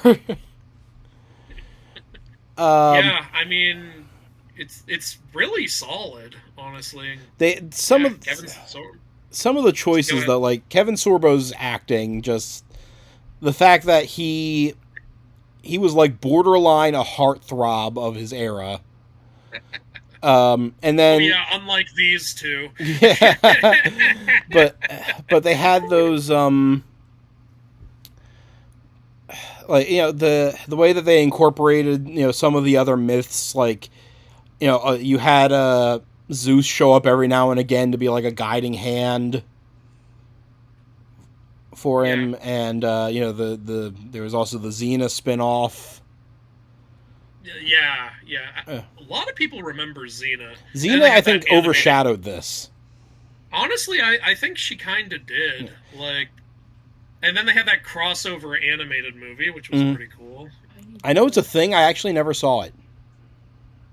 Oh, really? Okay. Yeah. That's I know it's a interesting. thing that exists, but I've never seen it. I've seen it several times. It's a decent film. Like, well, isn't that like the Titans try to take Mount Olympus or something? Isn't that the premise? Yeah, that's so original, isn't it? Right. Yeah, but it does that thing where it mixes up the Titans with the Gigantus, even to the point that they have the Greek gods turning into animals to get away from them. Like, it's like you mixed up a couple of stories there, guys. So, Kevin Sorbo, I'm torn between good for the nostalgia of it and beautiful trash for the camp.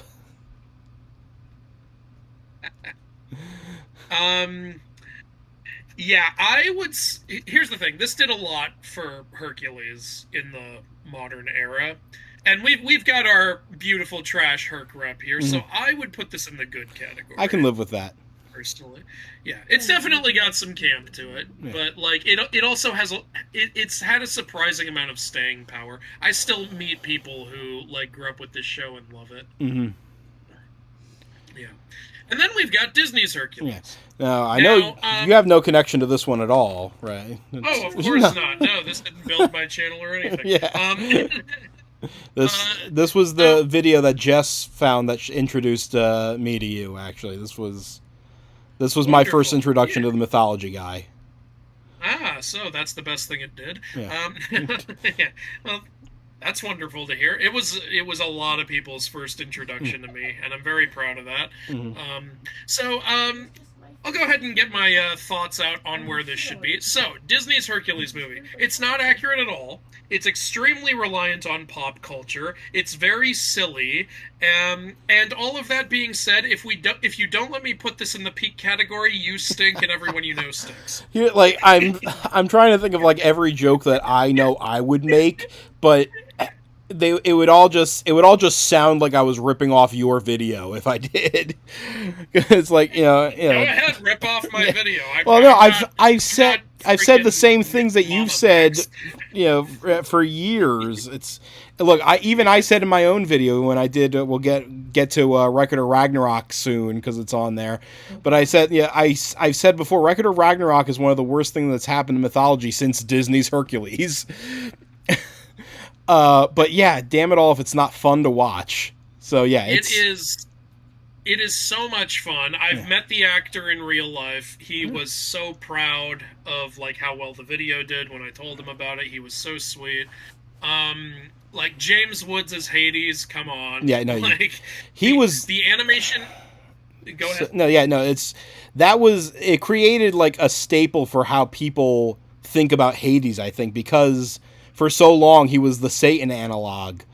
With like the big evil, and then he gave us the car salesman game show host, and peak throw. We know where it belongs. Also, Pain and Panic are the best things ever.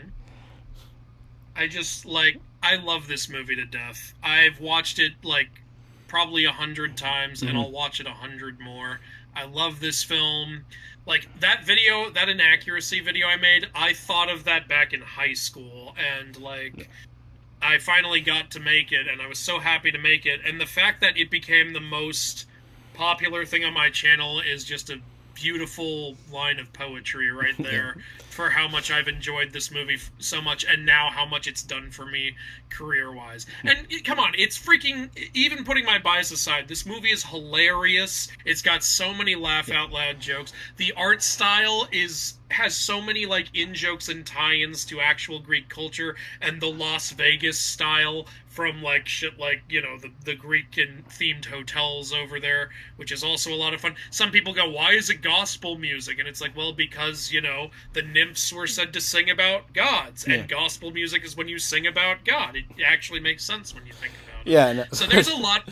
There's a lot we all love to criticize about this film, but there's also clearly a lot of passion that went into it. Yeah, no, the two primary jokes that I remember from your review, and I've made the same ones, is the muses saying, you know, this is the gospel truth. I'm like, no, it isn't. It is not gospel anything. No, it ain't. Yeah. You're a fucking liar. And then getting the name wrong. You know, it just every time that you said it reminded them of Hercules, I was genuinely on the floor. It was so. Oh, that's good to hear, because I know some people are like, you say it too damn much. No, I kept it. It was getting predictable in a good way, because I'm just like, he's going to say it again, isn't it? Yep. Those people didn't see my original script. Well, no one has but me. But those people, if they had seen my original script, they would have thrown me out the window. Like, with the original script, I was correcting it literally every time they said it in the film. And when I look back, I was like, no, that's too much. A little too much. Let's narrow it down to like 5 or 6. I had like 30 instances on there. I was like, no, this is getting out of hand. All right, and then finally we have The Legend of Hercules. Have you seen this? I know I did, but I don't remember it. I think that's... Isn't that a great sign right there? So here's the thing. I actually haven't seen the whole film. I've seen bits and pieces, and the bits and pieces I saw were not good. No. And also, this film has a reputation for being the worst Hercules movie, but with an argument to be made for Hercules in New York. But this is beautiful. I will not have dubbed Schwarzenegger slandered this way. So I'm putting this baby in the bad category. Sorry. I would put it below. I would put it down in haven't seen, don't know enough, because you haven't seen it. It didn't leave an impression for me. Just so we have a Hercules movie in every category. Yeah. There you go. Except for meh. That's the one thing we don't have. Mm-hmm. Sorry, Dwayne, you don't get a fellow Hercules to complain with. And also, these two came out around the same time. That was the weird thing. It was what, maybe so weird. A year or two difference at most? It was like... Yeah, I went to see this one because of the lie of a marketing it did, and I didn't go see this one. God damn. So, Immortals. Hello, that one green bean you don't eat. Thank you for the greeting. Yeah. I will not eat you. All right, well, that closes out the many Hercules movies. Not a single one called Heracles. And next we get Henry Cavill's Immortals that came out on 1/1/11/11. Yeah, no, they really leaned in on that. Yeah, I wonder if they rushed the movie to make that date because it's not a good movie. No, it really isn't. No, it's not. It was nice to look at. I like the bow effects. I agree with you there. It was a good-looking movie. It didn't look overly fake like some of the effects in Gods of Egypt did, and I'm not even going to compare it to this one. Honestly, Immortals, I think is meh. Yeah, I saw it in theaters, and I didn't feel like I wasted my money. But at the same time, it was not a good. It really wasn't that great a movie. Yeah, I remember seeing it in theaters, being kind of excited because 300 was such a cultural phenomenon, and this looked like 300 but with mythology, and yeah, I left it a little pissed off, actually. I don't understand why the movie had this constant need to be like... It half did what this did, this Hercules movie, where it was like, oh no, there's no actual Minotaur. That's ridiculous that you would even think that. It's just a guy in a mask. Like, mythical creatures don't exist. Meanwhile, the literal gods are up in the sky, looking down on everybody, and about to get into a big fucking throwdown with the Titans, and it's like, dude, I don't know why you're trying to be realistic when you've already established you're not. Yeah. What are you doing? Choices were made. Yeah, choices were made. So you would put this in meh. I would put this more in the bad category. I will not argue with you. Okay, good. I can sleep at night calling that a bad movie. Yeah. I love Henry Cavill, but again, there's only so much you can do with a bad script. All right, and then we've got an absolute classic, Jason and the Argonauts. All right, well, no mice. You're the big classic movies guy. Let's hear it. What do you think? I mean, it's a staple of cinema. It really is. It with the stop motion, those skeletons. I think that's a reference that people don't even know they know. Right? Like it's been made fun of. People know that it's made into jokes. It's clipped. People recognize the skeleton fight, and they don't even realize what it's from. But it's culturally ingrained. It is. Like, I would argue this movie was just as culturally effective as Clash of the Titans 1980s. Yeah.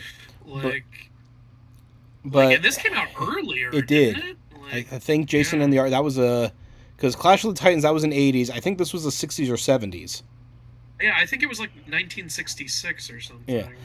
I could be wrong. I mean, it's for the classic it is. I put it in peak, absolutely. I'm not arguing with you there. I would consider this a peak mythology movie. Okay, I gotta scroll up. Oh, I'm sorry I dropped you in the good for a second. Did you feel unappreciated? Climbing that ladder. No, yeah, but the amazing stop motion. Yeah. This is actually a film that's still frequently brought up when people talk about how stop motion isn't around as much as it used to be. They'll often show clips from this. Like, it's like you said, it's such a cultural phenomenon, and I really need to do some videos on this. There are videos I've seen on YouTube where people adjust the frame rate on the stop motion, and it really is fun to look at. Like, if they were to redo a Jason and the Argonauts movie, I almost, partner with Leica Studios or something like that. Give us the stop motion again just for that feel. Yeah, honestly. Like, I love that stop motion's making a bit of a comeback. If you've seen stuff like Smiling Friends, they really use it a lot on there.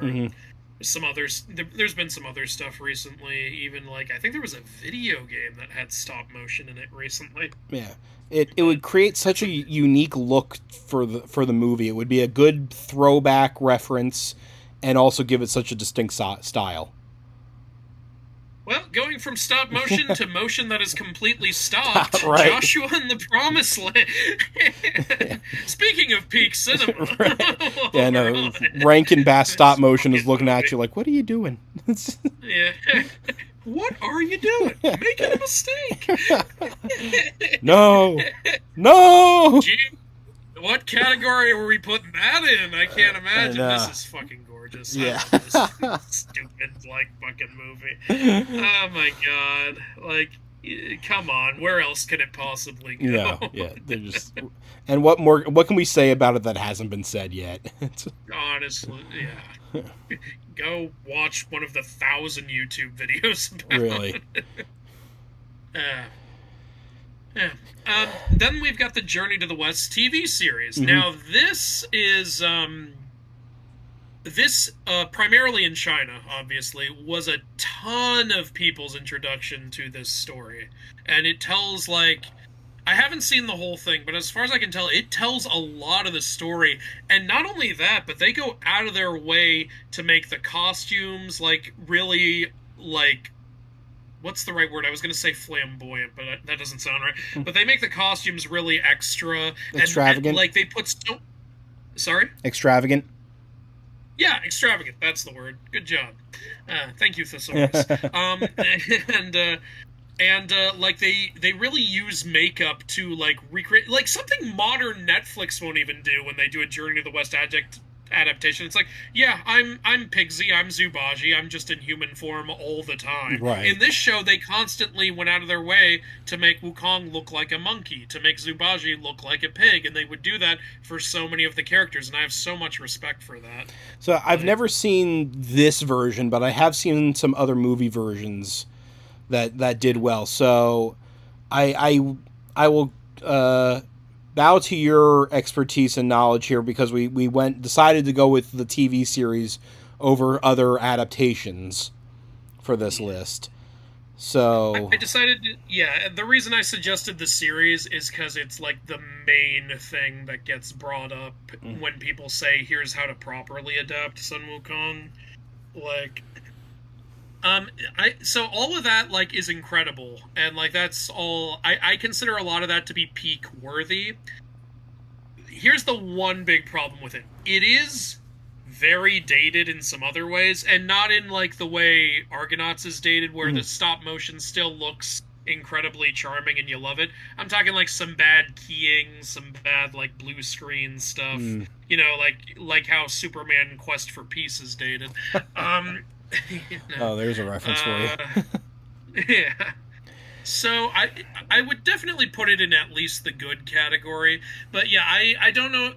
I've heard some people in modern day tried to watch it to study up for Black Myth Wukong, and some of them said they just couldn't get into it because it's a little too dated. So for that reason, I'll put it down in the good category. All right, no, that's fair enough. All right, and then we've got back to Hinduism. Is this, I was about to say, is this the redemption of Hindu movies? But we technically already have that. Adi Purush put such a bad taste in my mouth. I forgot we had a good one. Kalki, 2890. This is an adaptation of how Hinduism believes the world will end. And Vishnu's final avatar, Kalki. So... this movie, you haven't seen this one, have you? No. So this movie starts out pretty solid. Then it has a mixture of stuff that's really cool and stuff that drags a little too much. But then the payoff at the end is incredibly awesome, in my opinion, and it got me so hyped... because this is another, wait for part 2 movie. But it made me want part 2 now. That was my reaction. I was give me part 2 now, dang it. So... Where could I watch it? Man, I do not know where to watch any Hindu movies, do I? Let me see if I can find a place you can watch. I saw it in theaters. It was in theaters here. Koki, 2898... streaming. So it's Wait, is it on Netflix? Holy guacamole! Hold on a second. Got me wanting to pull up my own TV here. Let's see if I can find it. Oh my god, it is. Okay, it's on Netflix. Is Boom. it dub, sub? What are we, Well, I saw the sub in theaters, so and the sub sounds really good still, so I would recommend checking out the sub. Okay. Audie Purush is also on Netflix if Oh, anyone wants wonderful. to ruin their day. Hey, Coneheads is back on Netflix. Yay. Oh! Ooh. Now we're getting off topic. Next, sci-fi list. Yeah. Yeah, but I wouldn't consider it peak because it does drag for a while. Because because there's so much they have to establish in order to have that payoff later. But I've seen movies establish a lot and keep it entertaining throughout, like stuff like think about like Lord of the Rings and shit like that. But this has some insanely entertaining moments. I can't put it below good in good conscience, so that's where I'm going to put that one. No, fair enough, and I take your recommendation to heart there, so I know what I'm gonna try to look up soon. Good, because if you disagree with me, I will start crying. I'm kidding.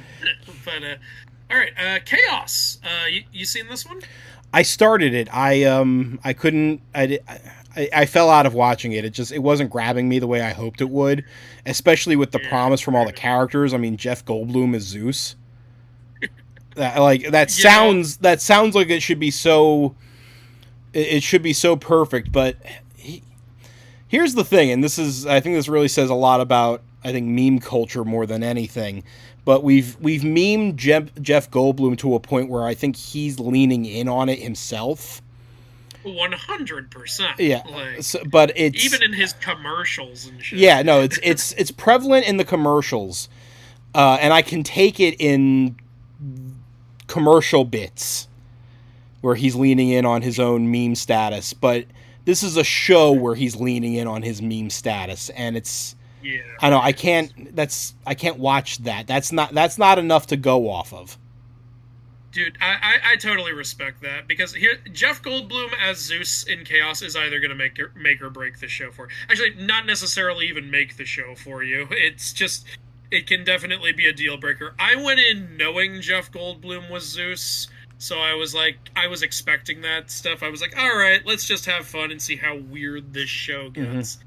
And there were things about the premise I actually liked. I liked that it took place in modern day, but as if the gods have always existed. Mm-hmm. Like that, I thought was really cool. You go in the store and there's Achilles themed Cheerios and shit like that. like that stuff's cool. It also it did a lot in its world building that I thought was cool. Like with the temples you could go into with the tongueless women who you speak with, and there was a lot of interesting stuff there, in my opinion. But there were also a lot of things that I wasn't enjoying about it. Like, I was like, okay, if Greek mythology has always been a thing, why are so many stories only happening now? Right. Like the Minotaur and Ariadne and the Trojan War and stuff. I would have liked this a lot better if that all happened back when it happened, and today is just its own thing with new things that are happening as a result of the gods. If anything, make it again with a name like Chaos, you could have a fun play on it where it's we don't have grandiose adventures and things happening like we did back in the day with a Minotaur and the Odyssey and everything else. We can let's try to shake it up and bring back some of that excitement. I agree with you, yeah. If anything, you could there's so much you could do with Greek mythology is in modern day and it never went away. You could, have the town have automaton robot drones walking around that Hephaestus built or something like that. There's so much craziness, but instead they were like, hey, what are the myths everyone already knows? Let's just act like those are happening now in 2020. And right. I was like, that's not what I wanted to see. What was happening, thousands of years ago? Yeah, it's like, you guys have established that the Hercules story already happened a long time ago. Well, how's that possible if these stories that happened before him, and some of which even sets up his story, is only now happening? It doesn't make any sense. So I would, I was bummed we're not going to get a season 2, because I did enjoy the premise overall. But at this point, I think I would put Chaos in the meh category. Yeah, absolutely. Yeah. especially since it's not a conclusive story now. No, yeah. Like, yeah. And I know I said Hellboy doesn't technically have its conclusion, but Hellboy 2 still ends in a way that could technically be the ending. Satisfying Chaos enough. ends in a way... Yeah. Chaos ends, like, in a way that, I started a sentence and didn't finish it. Like, so that's unfortunate. Yeah. I know they thought they were getting a season 2, but they're not. So that's just how it is. Krampus. I'm glad you included this one, because I actually didn't think to include it myself, and it should definitely be here. Yeah. Like, I love the tale of Krampus. My favorite Krampus tale ever is The Yule Lord by Brahm. Great book, if anyone hasn't read it. If it were a movie, I'd put it in the peak category, but it's not. So, talking about this Krampus film, what did you think of this film? So, I went into it, again, I was actually working at the movie theater at the time that this came out. So I had only seen, I had managed to see it in like bits and pieces before I actually finally got to see the whole thing. So it, like parts of it were spoiled for me already. It was more like I was putting a puzzle together finally. That was just like out of order. But going into it, knowing that it was from the same people that had made Trick or Treat, which I love, as a Halloween classic, it's fun. I mean, they wanted to make a Christmas horror movie, and they needed PG-13 one. Yeah, and they needed a bad guy, and Krampus happened to work well. I don't think that you don't necessarily need Krampus to make this movie work. But I think they really wanted to lean into like evil Santa Claus, because they, the movie's got, like, light spoiler here, the movie's got evil toys and evil gingerbread and evil elves coming after the family. But something that I would have loved, and I would watch a show on this if they were to do it. Arguably the best part of the whole movie was Grandma's animated flashback. Oh yeah. Again, love stop motion. Yeah, it was beautiful to look at. It was dark. It was chilling. It was emotional. I would watch a whole show in that style.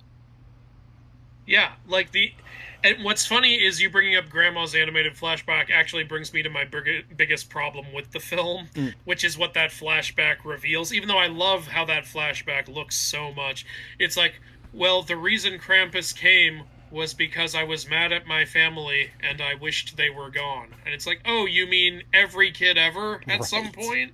Like, who hasn't done that? But did you write a letter and throw it out the window? Okay, to be fair, I did not write a letter and throw it out the window. I wasn't trying to summon Mary Poppins. But, you either get Mary Poppins or you get Krampus. It's one or the other. And also, I know that Krampus has a look, and there's a whole thing with the movie. I think the movie would have been more effective if we never saw Krampus, like his face. Yeah, like the face they reveal, I remember I was actually a little disappointed with, because I was like, well, I was thinking something very similar to what you just said. I was thinking we either needed to never see his face, or you had to really deliver something, or at least I would have liked it if it was very culturally accurate, which it wasn't either. No. So I was just kind of thinking, I wish you hadn't shown his face. Yeah. But no, I have fun with it, and I enjoy going back to it, around the holiday season. I do. So it's a good movie. Yeah, I would agree with that. Yeah. And a lot of people did enjoy it. Yeah. And I had an okay time with it. Yeah. I mean, if you want to talk about, how is it as far as Krampus mythology goes, and you want to be critical of it for that, you could drop it down to meh. But as a movie on its own, it's a good movie.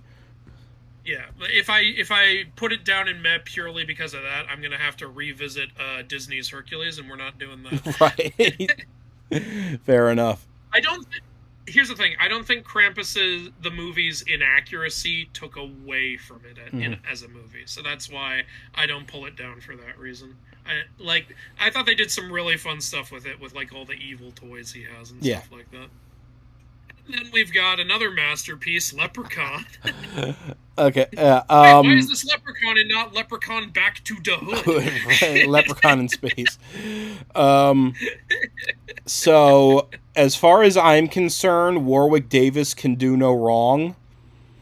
So yeah, Warwick Davis is a treasure. Yeah. So for him alone, I would throw this in peak, but we can I can be talked down from there. We're gonna put "fuck you, Lucky Charms" in peak. That's what you're saying. Like I said, I can be talked down. We're gonna put Warwick Davis on a tricycle. Absolutely. No, absolutely. I will die on that hill. Listen, Lou, this movie may or may not be why this category is here. No, yeah. It's beautiful trash. Absolutely. It's gorgeous trash. Absolutely gorgeous. Have you seen Lep in the Hood? Oh, yeah. I've seen them all. Wonderful. Yeah. Classy man here. I even saw the very recent one they did that was made by WWE Studios. I actually haven't seen that one. How was it? It fits the category. I'm happy to hear that. The problem with it is that they tried to actually make it scary, and it doesn't. You can't do it. Oh. It can't be done. You can't actually make it scary. You have to lean in on the camp of it. Yeah, you got to send him to Atlantis or something. Yeah. Leprechaun in Atlantis. Oh, yeah. I need this now. Sci-Fi Channel, get on it. I'm a lep in the hood up to do no good. Oh, I love that movie so much. Freaking that's another one with one of the Ices. Ice-T comes and pulls a baseball bat out of his fro. And then going back to the first one, let's not forget that was Jennifer Aniston pre-Friends fame. That was young Jennifer Aniston. And yep, wasn't I posit this movie built her career. Yeah. And also the big guy that was in, what was his name, Otis? It's been a long time since I saw the first one. He played I think he also played like Pee-wee Herman's nemesis in Pee-wee's Big Adventure. So what you're saying is star-studded cast. Absolutely. All right, I have not seen Merlin. The Sam Neill Merlin? Yeah, I have not seen the Sam Neill Merlin, to be honest with you. Okay, because you let me keep Merlin on the list, but I wasn't sure which one you were leaning on, and I thought this was actually like the peak. Oh, it's okay because I haven't seen any movie called Merlin. What about the series, the BBC? I haven't seen that either. Okay. I've seen Excalibur, but I haven't seen any Merlins. So this Merlin, it was more of a, I think it was marketed as a mini series in like 3 parts. Okay. It's on Prime because I actually just rewatched it recently, and it's still so much fun. But you've got Sam Neill, Helena Bonham Carter, Martin Short. So. Oh, really? Yeah. Okay. Well, now you got me curious. Yeah, no, I think this movie is actually probably one of the strongest Merlin adaptations that I have seen put to TV or film. Wow. Okay. Praise. Yeah. Is this peak? Do I put it peak? That is the question. You know what? For what it is, I will actually. I'll stand by that. I'll stand by it at peak. Yeah, right. We got some Celtic representation in the peak category. Because comparing it to other Merlin media, like the next best thing that I could think to compare it to would be the BBC series, and I might ruffle some feathers here, but I don't like the BBC series for how it ends. I'm not going to. I know some people really like the BBC Yeah. series, so I think you've incited a war. Yeah, no. By all means, let me hear it in the comment section. But Yep. yeah, Here comes Uther. He's gonna fuck you up. no, because you got Giles playing Uther. Oh, really? Anthony Head is Uther, and he's great. The dynamic between young Arthur and young Merlin, the show all the way up until the end is great. I just didn't like how it ended. All right. Well, an ending is really important on a show. In case that hasn't been made clear by how a few shows have had their audiences completely turn on them. But but I will stand by the Sam Neill Merlin being top tier. And I would encourage you to check it out, and I'd love to hear what you have to think about it. So you got me curious, so yeah, I'm really into it. All right, well, we're back at the Disney movies with Moana. Hey Lou, have you seen this movie? This I've always thought Moana's a good movie. It's actually like with Maui, like there's a debate going on where some people were really annoyed with how Maui was depicted, and others obviously love the hell out of it.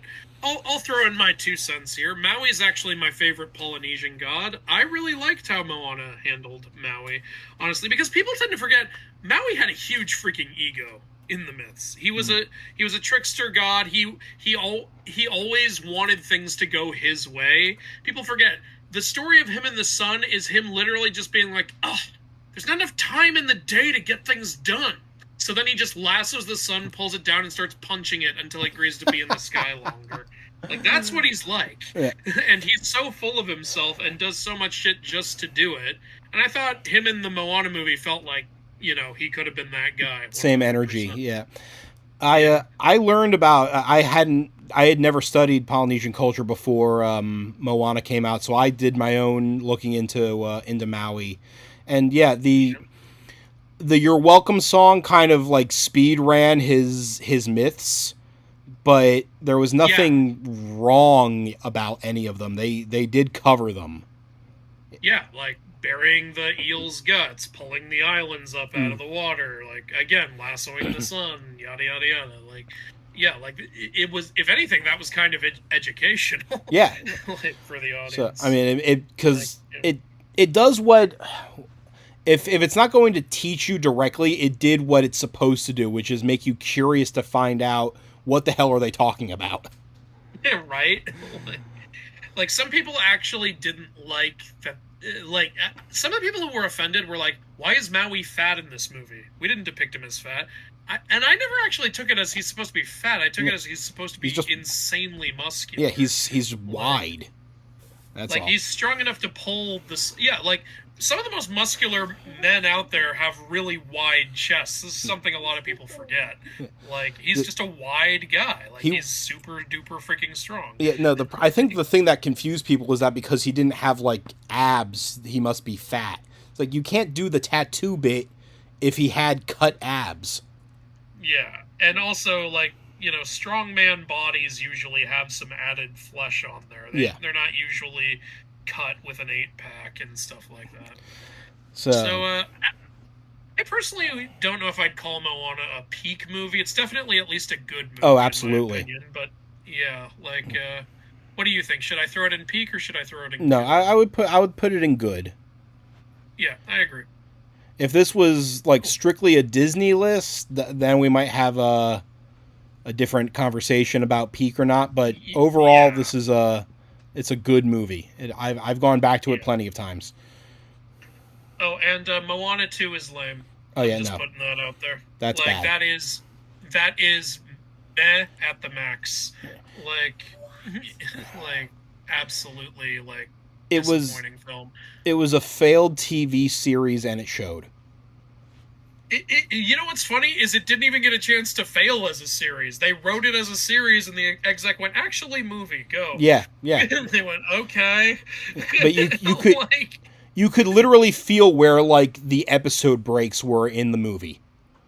Yeah, it was ridiculous.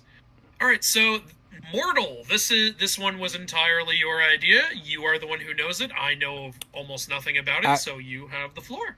Actually, this is one that I think we're both going to have to put it in the haven't seen category, because I included it mainly because I felt like our list was disproportionate for the Norse mythology. I know what the premise of the movie is, and it looks good. I don't remember hearing much negativity about it. The premise is that this guy gets imbued with I think power from all of the Norse gods. Like they definitely lean in heavily on the lightning thing, so Thor is definitely a big factor to it. Yeah, for sure. That's the most recognizable thing. All right, well, if neither of us know this, I'm going to give the chat a chance to weigh in. But please. In the meantime, I'm throwing it down here. This is one for the chat to get involved on. That's what I... People are talking about one of the worst horror spoofs ever called Stan Helsing. Y'all are getting me curious, to be honest. Why? What does that have to do... Number one, what does that have to do with mythology? Number two, why are you talking about that movie in general? I've seen that one, I know. Me and Yo. Ooh, now I'm even more curious. There's a short film called Leprechaun Revenge. Really? Okay. All right. Well, over here with the Abrahamic stuff, we've got Noah. I believe this came out in 2014. Hello, that one ogre girl. Welcome. Hello. So, yeah, I remember this movie. I saw this once. I actually remember it pretty well. Like, this movie, like, did some things that were either very different from the tale, or they're from a version that I am not nearly as familiar with. Like, what with the rock angels being down there, and what with Noah's Ark being sieged by the descendants of Cain. Again, doing what Exodus did, being like, hey, you know this biblical tale? What if it was an action movie? Yeah. When it comes to films like that, I think Ben-Hur had the right idea. It's like, let's just Mm-hmm. create our own action character and have the biblical story happening as the backdrop. Yeah. That's maybe a more interesting idea. You don't have to turn Moses and Noah into action heroes. It's so weird when they try to do that. No, especially when you know Noah's history. He doesn't really fit the action hero bill. Yeah, he's an old man building a boat. He's an old drunk building a boat. Stop trying to make him a badass. Yeah. The best example of Abrahamic story turned into action story is honestly Dante's Inferno. Yeah, really. Yeah, I think... But that just goes so over the top ridiculous with it. Like, this movie and Exodus clearly want to be taken seriously, is the problem. The thing with Noah, I think, was that it was leaning very heavily into, like, Enochian legend and lore, which, you know, and a lot of people that are watching this from my community know... I'm Jewish, and Judaism doesn't really accept the Enochian scriptures. That's not canon to us, for lack of a better term. So watching Noah as from a biblical standpoint, there were a lot of things I'm like, what is this doing? I thought the same thing watching that, and then I'm not even Jewish, and I was watching it going, what? Yeah. What? Why? In a Noah story? Yeah. I grew up with the Noah story. Like, it's been adapted to hell and back, but this was the first. This movie did so many things. I was like, I've never even heard of that happening in a Noah story.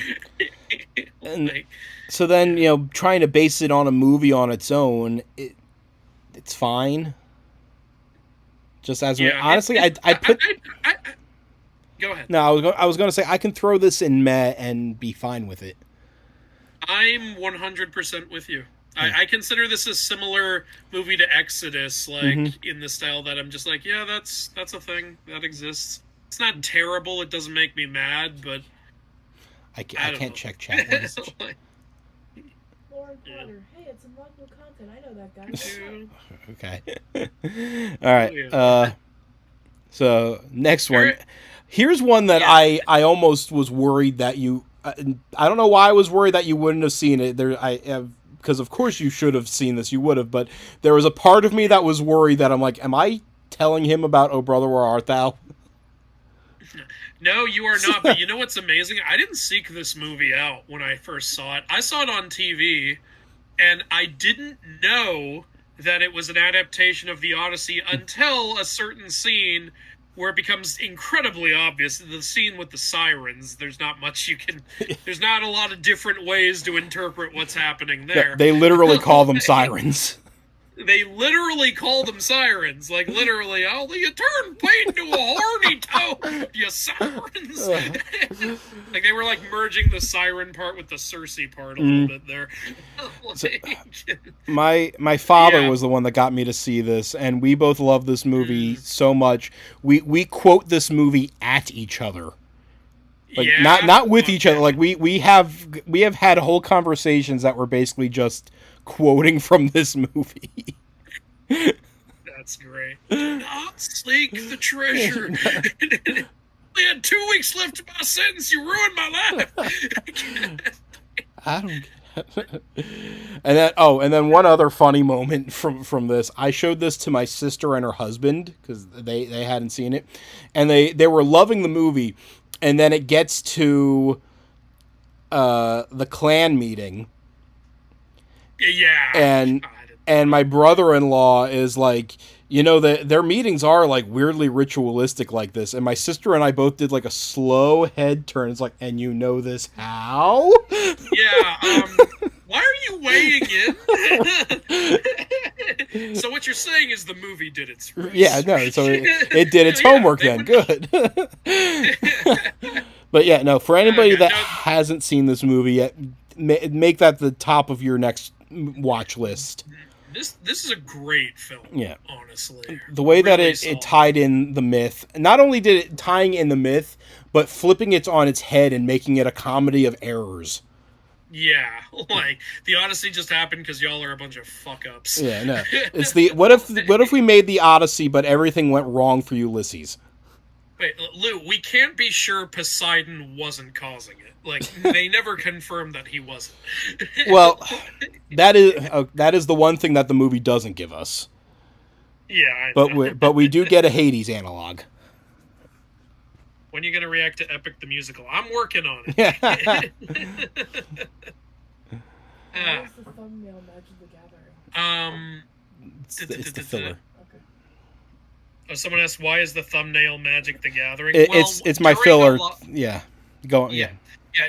During a live, it typically defaults to what your channel typically has, and that's how Lou has it. But, afterwards there will be probably a different thumbnail when it's just up for rewatch. That's just how YouTube lives are. You know what, folks? Actually, stick around for right after the stream is over. I'll post in the community tab. I have 2 thumbs that I made that I really liked, and I can't choose between the 2. Even Andrew said that they were both really good. So I'll post them up in the community, and you guys can let me know which one you like best. Yeah. Again, you can also do the test and compare thing on YouTube. It makes it easy. Let people feel involved. Yeah. That makes sense. Yeah. So with Oh Brother, Where Art Thou? The only question is, like, which of these top 2 categories do we put it in? Oh, it's peak. Peak? It has to be. That. This is probably my favorite Odyssey adaptation, honestly. And it's the only one we have on here.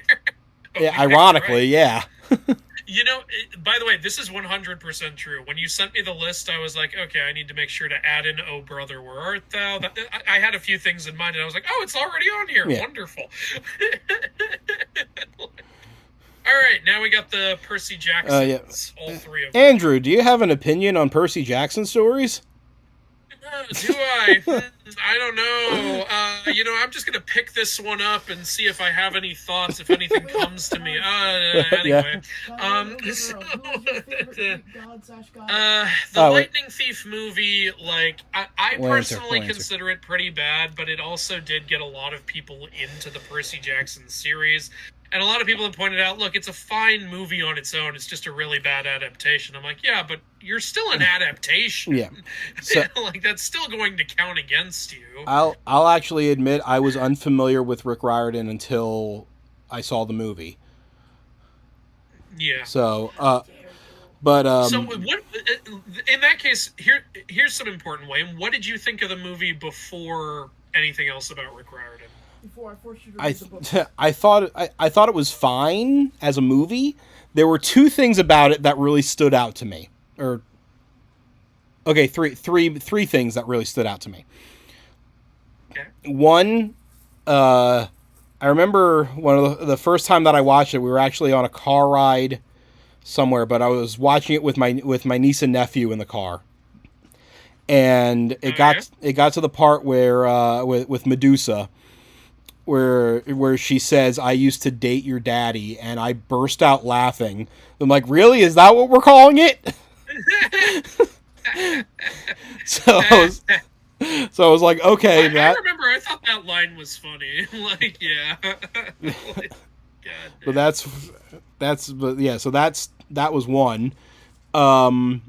Number two, I really liked, not knowing how Rick Riordan set this up, but just the whole setup for the Lotus Eaters. I thought that was really cool with the cookies and the casino and that. Yeah, it's actually in the books. It's almost exactly the same cookies aside, but I like that they added the cookies in, because you actually do eat the flowers on Lotus Islands. Yeah. Everyone agrees the hotel is the best part of the movie, and amazingly, the worst part of the show. They fucked it up so bad in the show. I don't know how they did that. And then the last thing, I hate, just as much as you do. I hate these Hades as Satan analogs that they make, but Hades in his human form, I thought was just a really cool aesthetic. I dug his look. I agree with that. And that moment when they walk into his parlor and he turns and he just says, "Nephew," like I don't know, it was just that the actor, there was so much like personality that I read just off of that, like, character introduction, because that was the first time that we saw him as in the human form. So those were like the three standout things to me from the movie. I found it enjoyable. I didn't realize, like you said, from the book, I didn't realize that Poseidon didn't communicate with Percy as much as he did. So that was a big change, seeing from one to the other. But yeah, no, I found it enjoyable enough. Okay. Well, so I'm a little tempted to put the Lightning Thief movie in meh, but here's the thing. I still consider the movie lower than the show, and for me the show is meh, unfortunately. I really wanted to love it, but anyone who's seen my videos on it know I think it's pretty mid. What are your thoughts? Number one, Sea of Monsters absolutely goes in bad. I think that's why I very comfortably dropped that in there right away. I think there's two redeeming qualities to Sea of Monsters. One was Dionysus. Yeah. Because that line where he makes fun of Jesus making water into wine was hilarious. And Nathan Fillion as Hermes. Yep. The one thing those movies had going for them was how well cast the deities were, honestly. Yeah. But yeah, no, I think putting both of them in meh is fine. Yeah, some people consider the movie to be better than the show. I mean, from what I heard, it sounds like Jess has read the books. Does she have any objection to what I'm about to do? We're putting both the Disney adaptation and the movie of Percy Jackson in meh. Yes. Both are meh. You don't put the movie slightly higher than the show? No. Okay. It was a very enthusiastic yes. Yeah. So I'm all the more behind this decision now. Both of you get to stare at each other and realize what's wrong with the other. Have fun, you two. Goddamn. And then and from the show they had, because you were just talking about this on your other stream playing Kingdom Hearts. They got Rex Sploder as Dionysus, Yeah. which was a choice. Yeah, the show, again, I've gone over this so much in my vlogs, but, like, there were some things they got more right, and there were other things that I could not fathom the decisions they were making. And it sucks because one of the biggest annoyances is this cast in interviews has so much chemistry, but in the show I wasn't feeling it, like, 90% of the time. So Yeah. I don't know what it was. And Sea of Monsters just sucks ass. Yeah. That's Down Here with Gods of Egypt, 2 movies that I've shat all over in reviews. So, and then we go to Prince of Egypt, or what it should be called, Peak of Egypt. I will not have any arguments. I will not hear any arguments. No, but we need to go right after this. We need to go to Ten Commandments, though. Oh yeah, 100%. But yeah, this movie is. Somebody had asked our favorite Greek gods and goddesses. Oh, I get asked that every time I Yeah. do live. Okay. Hades and Hercules are my 2 favorite Greek gods. Favorite Greek goddess is Hestia. Hestia is bestia. Yeah, Hades, absolutely agreeing, and then, I Persephone or Demeter, actually. Just because the whole story, everything tying in there. Yeah, you like having that complete narrative with Hades, Persephone, and Demeter. Yeah. I gotcha. Yeah. But Prince of Egypt, like, even people who don't believe any of this stuff love this movie. Like, I don't see how you can not love this movie. It's so well told. The music is so good. And one thing I like is how, it's not afraid to still do the dark stuff. Like, it literally starts with a song where all the slaves are singing about how, like, tormented they are. Yeah. And how they need, like, help from someone. Like, and it's done in such an orchestral, gorgeous way. Like, Yeah. I just love it so much. I love this movie. It's... I can look at it from 2 perspectives. I can look at it as someone who loves movies and animation, and I can also look at it as a Jewish person that, believes in the story of Moses and the Exodus. And from both angles, it's wonderfully told. Yeah. Fantastic. Yeah, I can find... it would be the most nitpicks of nitpicks to look at it from just the religious perspective. Yeah, really. And even, again, one thing about this film is it pays a lot of respect to the religion. It even opens with a message saying this is based on, like, an Abrahamic story, like, which has been widely believed for so many years. Obviously, we took a liberty here and there, but we believe we've kept the spirit of it. And I agree. I do believe they kept the spirit of it. And this is a wonderful introduction for anyone you're trying to teach the story of Moses to. Yeah. But beyond an introduction, there's also a movie that tells the story of Moses much more fully and was incredible when it came out, and I think it's still incredible to this day, and that's 10 Commandments. I keep going back to when I worked at the movie theater. They did a special screening of the movie at the theater, and I took my father to see it, so I can say that I've seen the 10 Commandments on the big screen, and I'm actually jealous. God damn. It still holds up. It is an epic for a reason. I actually saw this before Prince of Egypt. I saw this as a kid. Yeah. And I loved it. I loved this movie. As a kid. Little kid me watching a 3-hour movie. A 3-hour religion propaganda movie. With, like, you freaking firstborn children dying and shit like that. And I'm just loving every second of it. Like, God, this is a good film. And, like, it's just so good. So, like, I would put this also in peak. I would, absolutely. Yep. Yeah, I can remember my grandfather, God rest, every Passover, that was what we watched. We watched the 10 Commandments. Yeah, fair enough. Yeah, but both movies, I've made this video this video twice, basically, in shorts, in a Mummy review and in a Pokemon Passover video. It would be a weird thing to explain in for the masses in in a movie, but the plague of frogs technically could have been a kaiju frog. And I'm always sad that we never get to see a cinematic version of the kaiju frog. So what you're saying is God just sent a giant fucking Quayot to Egypt to fuck shit. So yeah, I talked about this in my shorts, but Hebrew is a very specific language, and the plague says Tzfardea, which just means frog in a singular.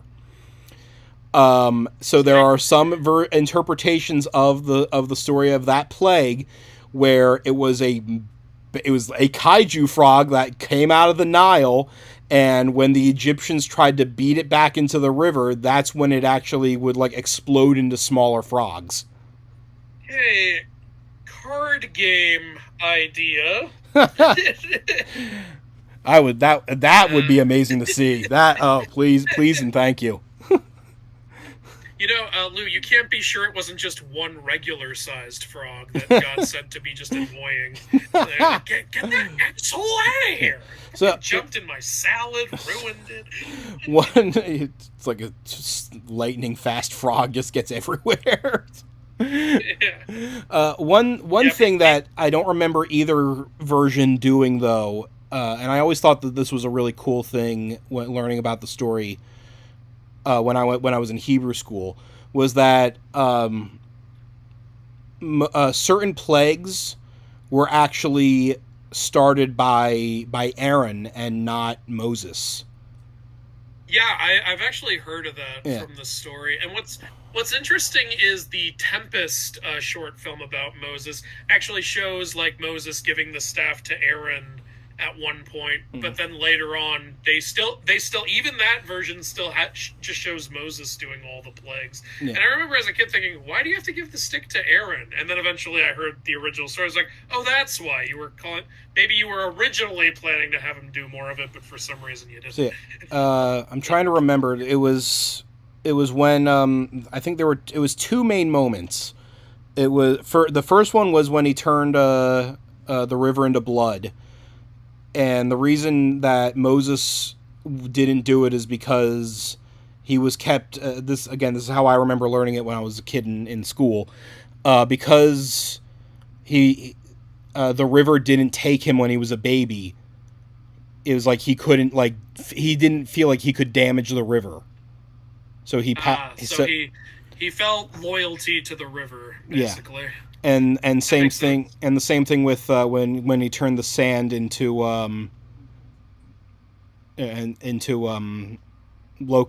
lice, into insects, because the sand swallowed the Egyptian that he struck down. It like covered up the murder. So he's like, I can't. So the sand covered up his murder. Yeah. What a bro that sand. So no, Sand was like, go, I got this. Yeah. So he's like, I can't do it to you, homie, Aaron. Yeah. It's like, look, bro, you were there when no one else was. So my other bro's gonna fuck you up. Like, I don't want to misquote my school days, but that's how I remember it.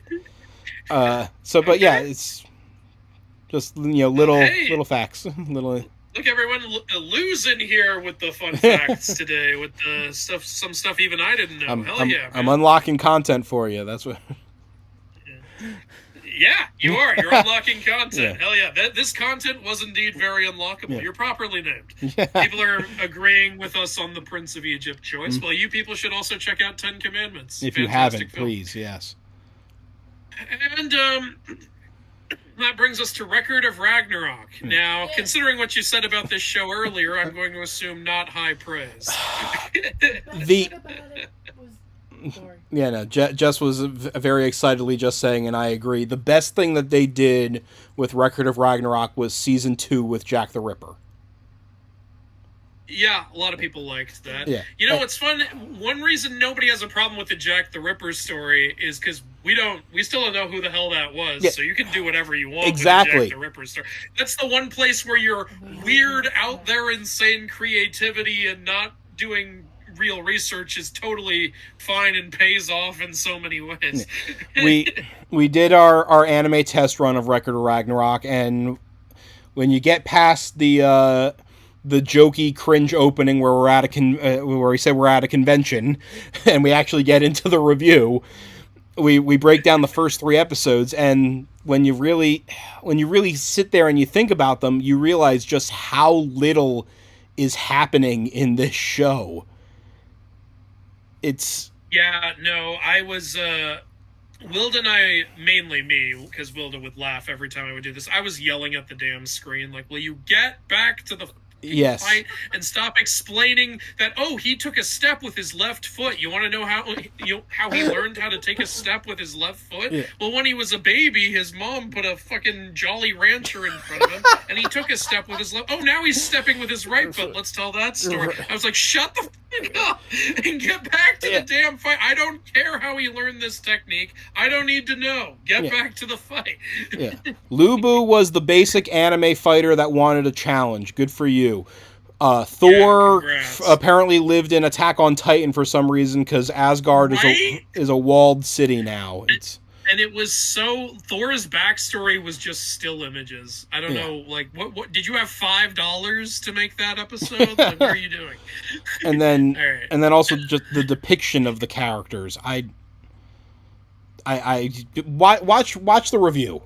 Watch the review and you'll understand. I wouldn't even mind the depictions if you at least had crazy over-the-top fighting, but you keep cutting away from it. Yeah. That's the problem. You don't even let me enjoy how over-the-top and crazy your premise is, because you constantly interrupt your own premise, and it pisses me off. Also, I don't know. I'm assuming you never read the manga. I haven't read the manga yet. No. So, were you like me wondering who the hell the old man at the center of the god meeting was until they told you it was Zeus? Yeah. Until they made it clear. Even when they said it was Zeus, I was like, no, he's not. Really? That's Master Roshi from Dragon. Like, I was sitting here actually thinking, I'm like, is that supposed to be like the name, Hashem? Like, the just the one deity? Above the others, because it's like, who is, is this supposed to be God, the old man with the beard, like who? And my theory was that either it's God, or I thought, like, is that like Buddha while he's starving himself or something? Like, what's going on? Yeah, and then you've got Broomhilda with the other Valkyrie, and the little sister looks like she's a character from another show entirely. And she's so annoying. She was awful. I was gonna consider putting this in meh, but I think we're in bad territory, honestly. I have to say it, though, Aphrodite's design makes me uncomfortable. Aphrodite made you uncomfortable. Okay, Aphrodite made me laugh. Honestly, that was ridiculous. Yeah. No. I mean, I enjoy making fun of this show so much that I would actually put it in beautiful trash. You know what? Beautiful trash. Let's do that. Yeah. It is ridiculous. And another season is coming soon, apparently. Apparently with new animators, so we'll see. Also, one final thing. I actually did think that what they did with Adam was kind of clever. No, that I agree with. Yeah. I even said this in my review. Like, I liked what they did with Adam. I also, my favorite fight is actually the Buddha Papias fight, because they don't cut away from it constantly. No. They let you actually watch the damn fight, and surprise, that makes it so much more entertaining. Yeah, really. Well, from one Netflix property to another, now we're at Sandman, our other Neil Gaiman rep here. This show, I think, is pretty good. Yeah. I'm glad that we're doing this after the second season came out, because if we were going to base it on the first season alone, it was good, but I might have just put it in meh for the first season alone. But the second season, I think, helped a lot. Yeah, the first season, I enjoyed it overall. The Vortex storyline I thought was kind of lame, though, and pulled things down for me a little bit. But yeah, second season, not only was there way more myth stuff, so obviously I was eating good, but on top of that, like, there was just a lot of really cool stuff, and my only big problem with season 2 was they built up something that was going to happen between him and Lucifer, and then it just didn't happen. I didn't have a problem with how it ended up happening if you didn't build up immediately beforehand that something else was going to happen. Like, I was like, all right, that must have been a really weird conversation between Lucifer and all the demons. We're going to do this. We're going to do that. Oh, hell yeah. No, we're not. What? Yeah, get out of here. Like, what happened on their end? I would really love to know. Yeah. But other than that, really good season. Like, the gods were cool. The god banquet was cool. I had fun Orpheus with it, episode. The Orpheus episode was peak of the show, in my opinion. You and I have talked about that plenty already. We have talked about this. Loved it. Like, I did love that episode. I don't know if I would consider the whole show a peak show. No, I would consider it good. A good show. Yeah. Yeah, I'd put it in good. Yeah. I was annoyed because after the Orpheus episode, I was so ready to make a discussion video on the show, and then I found out I have to wait 3 weeks for the next 6 episodes. I'm like, well, shit, I don't get to do my discussion until the end of the month. Right, The split season almost pulls it back down to meh just because I'm mad at Netflix. Yeah, I am mad at that too. Yeah. But you are a good enough show that you get the good category, along with good Omens. Just good the way job, you brought the cursor. Last time. You brought the cursor over to it. It's like, you're a good enough show. Which is like, yeah, I was petting it. Yes. Good job. Ooh, look, I'm picking your nose now. What are you gonna do? Dream of the endless? Anyway, you're gonna have a nightmare now after this. And that brings us to God. Oh yeah, this was a last minute addition. Son of the Mask, more like son of a bitch. Like, is that bad or beautiful trash? That's the only question. I mean, you know you're really in for it when you see Jamie Kennedy as top billing. So it's such a stupid movie. Like, and I love the Jim Carrey one. Yeah. Like, I own that movie. I actually have it, like, right over here. That feels like a movie. This feels like... This feels... I don't even know what you would call it. It feels like it was originally supposed to be an episode of a cartoon. Mm-hmm. And then someone came in and went, wait, I double dare you to make that a live-action movie. Yeah. It's like, we can't make that a live-action movie. And they went, oh, you a little chicken, bitch? And went, all right, I'll make it. Fuck you. Here's the challenge. Conversation. Here's the challenge. We're going to cast almost the exact same dog, and we're going to see if people realize it's not. God damn. Oh, it's a terrible film. Yeah, but is it beautiful trash? I think it's beautiful. Because it does have so much insanity to it, and it's so ugly. Also, Alan Cummings is fun. What? Alan Cummings as Loki is pretty fun. Oh, you know what? Yeah, Alan. I like Alan Cummings. He makes me start coming. He's very nice. Okay, we'll put it in beautiful trash. Absolutely. All right, that brings us to Song of the Sea. This is a Selkie story. Yeah. Is that right? I believe. I actually haven't seen it, but I know the rundown. Was this a good film? It was. It's a unique animation style, beautiful to look at, beautiful story. It is genuinely a good movie. I don't really have much more to say, but I know I've seen it. I remember, visually how strong it was. Not remembering too much else though, to be honest. But it was good. Yeah. Well, awesome. Yeah, honestly, it looks gorgeous. I've heard about what the story is, and it does make me want to watch it. So you'll get no arguments with me. Yeah, I think you would get a lot out of it. Yeah, that's great. And I think this is our first Japanese rep, Spirited Away. Mm-hmm. Okay, cool. Just gonna put that there. Drop. Sorry, this is widely considered the best Ghibli movie. I think its biggest competitor is Princess Mononoke. Mm. But yeah, this is a film. I had the DVD. I would watch it quite a lot growing up. I love this movie. It's just so charming. It's so creative. It's so much fun. Like, and I really think anyone of any age can enjoy it. Yeah. Like, I really don't see how you could not enjoy it, like, watching it for the first time.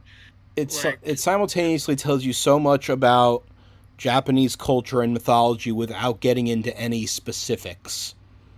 Right? Like, it keeps things mysterious and weird enough. Like, if you think about it, it explains very little. Yeah. But it doesn't need to explain. Even though so much crazy shit is going on, the story still gets across without them explaining, like, 95% of it. Like, and that's impressive. It also works because once you do start learning about Japanese culture and mythology, and you realize that they have, like, a spirit for just about everything, yeah, it works when you look at it back in context, and you're like, of course there's the spirit of the boiler room, and there's the spirits of the hot water and the cold water and the river, and of course. And there's a radish spirit who just hangs out nearby. like, yeah, it all fits together. Like, it's such a good movie that really feels like it just takes place in a thriving Japanese mythical area that this little girl just happened upon. And, like, that her parents just... If you think about what happens to this girl and her parents just out of frackin' nowhere, this is like a G-rated version of a Junji Ito story. Really? Like... I'm sure... I know myself and several other people have always wondered if they would ever do, like, a return to where Chihiro comes back as an older woman... a grown up to the spirit world. I don't think they would. No. Honestly. Has there ever been a Ghibli sequel? I don't think so. No, I don't think there's never been a sequel or follow up to anything. No. Yeah. Technically, how desperate a lot of studios are these days. Technically, The Cat Returns is a continuation story. Just brought up. That's right. Yeah, The Cat Returns is a continuation.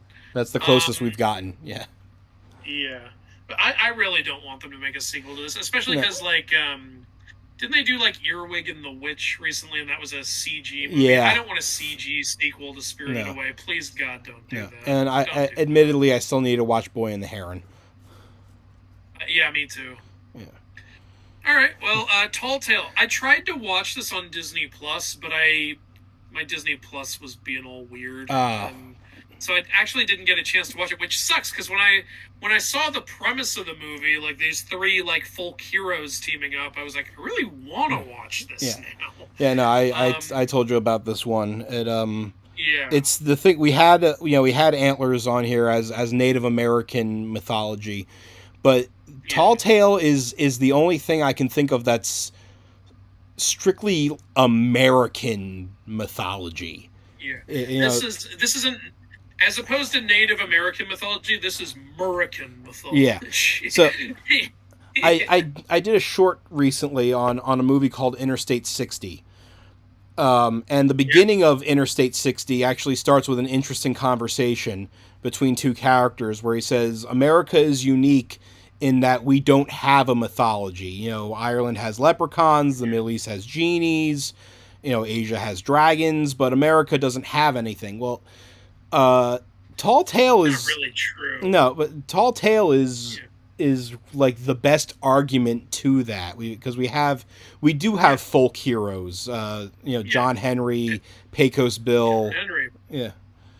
So like Johnny Appleseed. Mm-hmm. We also have some.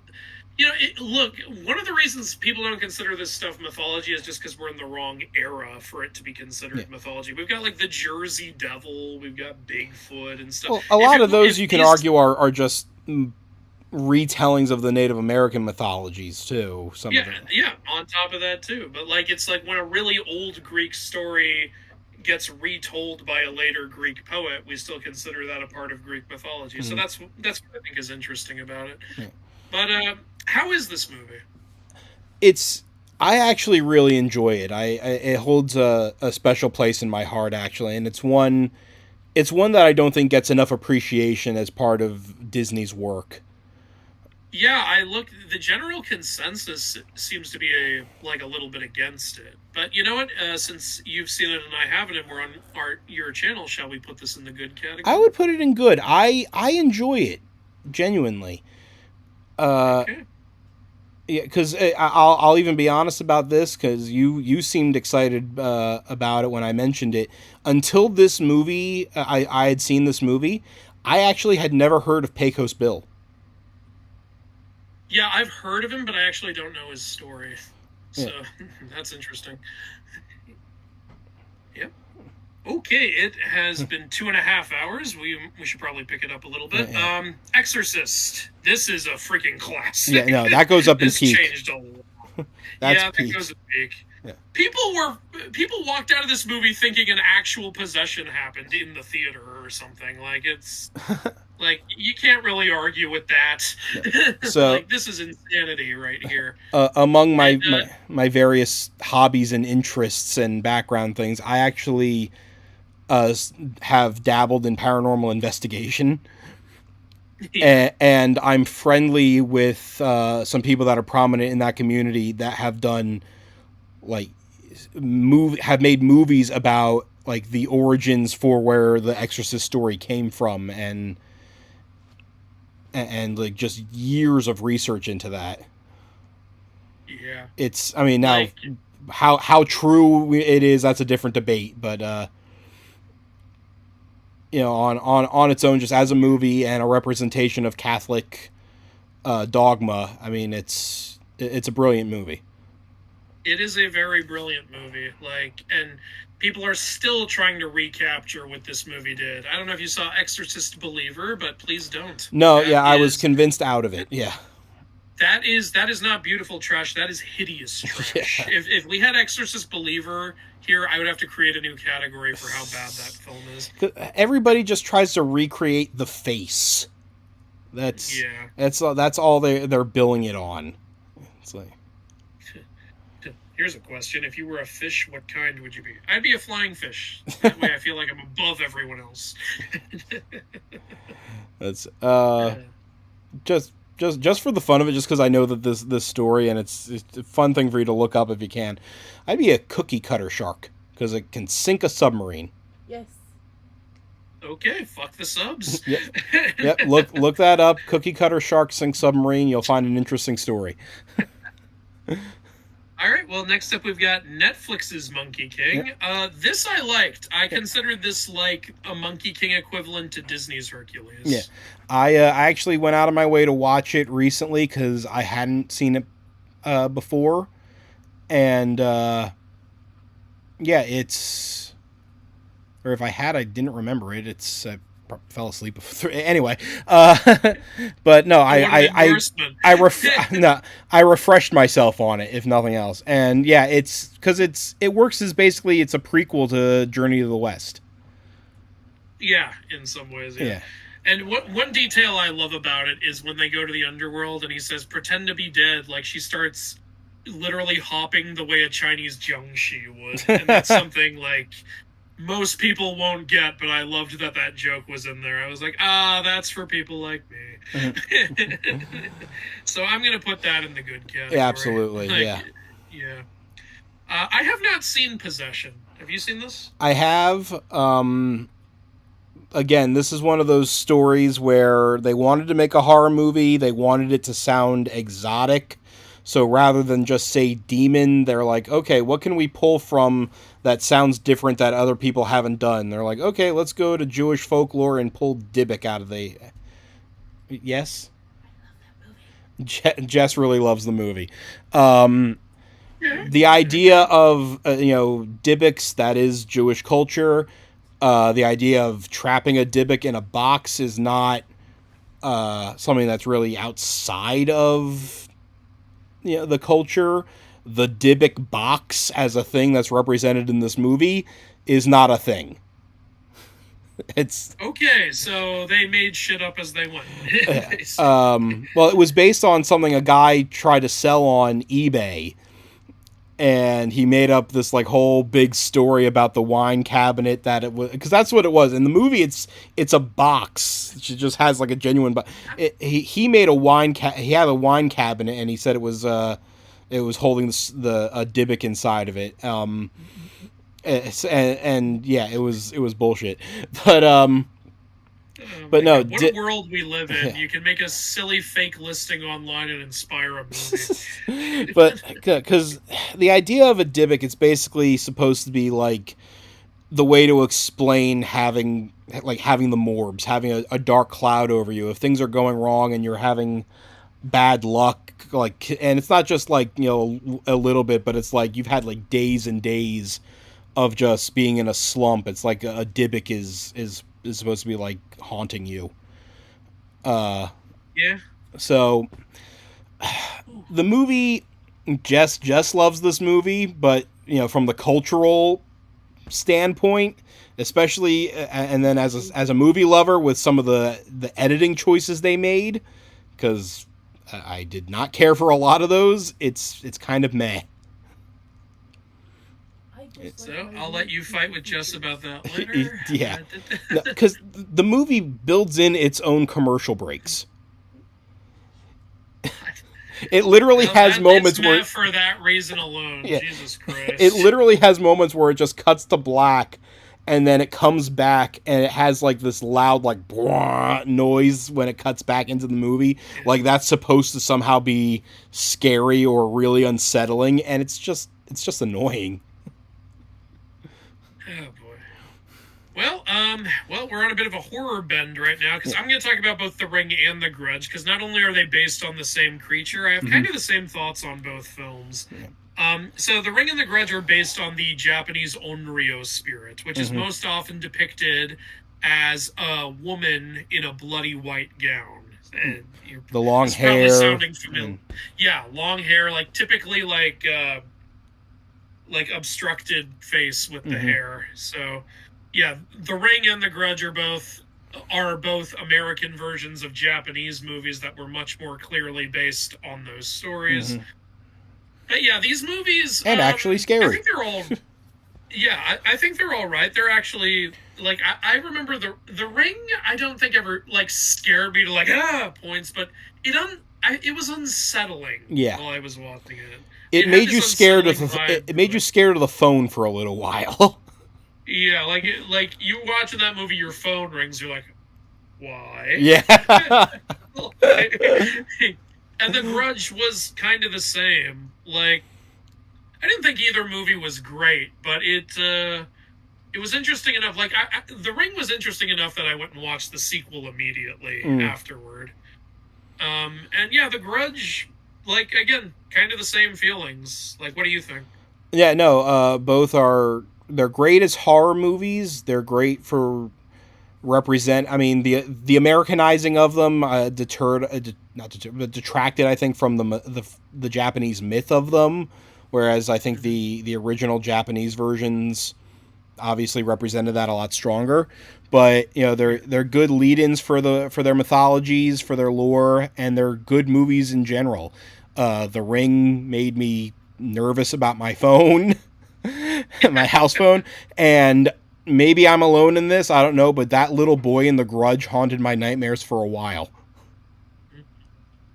All right, well, I'll put them both in the good category then, because they pretty much do what they set out to do for the most part. And then if we're talking about the new Grudge movie, no. And then just for a fun thing that I know exists, but I've never gotten around to see it, in the great realm of versus movies, there is a Ring versus Grudge girl movie that exists in Japan. That's incredible, and I need to check that out at some point. Yeah. Haven't seen it, really want to. Road to El Dorado, obviously, like, incorporates some Aztec, like, tradition and mythos in there, and Cortez and whatnot. El Dorado's a mythical city. What's funny about the City of Gold is it was more widely believed to be a thing by the Spanish who landed in Mexico than the Mexicans themselves. Yeah, no. The whole thing about the story that makes it so interesting is that we're basically getting two layers or like two lenses that we're sifting the mythology through, because this is obviously it's an American cartoon, so we're getting the certain just tropes and comedy that we make. It's the road to El Dorado. There's a whole genre of road to movies. Even Family Guy makes fun of that. But then we're getting this Spanish lens that we're looking at South American culture through. Yeah. And one thing I actually really like about Road to El Dorado is that they include that game they play, that ball game. That was a real game. Yeah. The Aztecs would play that. And a couple of fun facts about those games. The Aztecs would frequently gamble while playing those. And they would also frequently kill each other while playing. Because the losing team would be sacrificed, as the movie also said. So you want to win this game. Right. But yeah, I like Road to El Dorado a lot. I think it's a funny film. I think it's a charming film. The animation's really good. Some very interesting sexual jokes in there, because it was originally supposed to be more for adults than kids. Yeah, choices were made, but all I'll say is Kenneth Branagh is great in most things that he does. And Chell. Yeah, Chell is what we call a sexual awakening. Yeah. Yeah. So I'm going to put this in the good category because I think it'll make Chell look at me. All right, Secret of Kells. You told me a little bit about this film, but I have not seen it. You want to give it a really quick rundown here? In truth, I hadn't seen it. It's been a long time. I don't remember too much about it.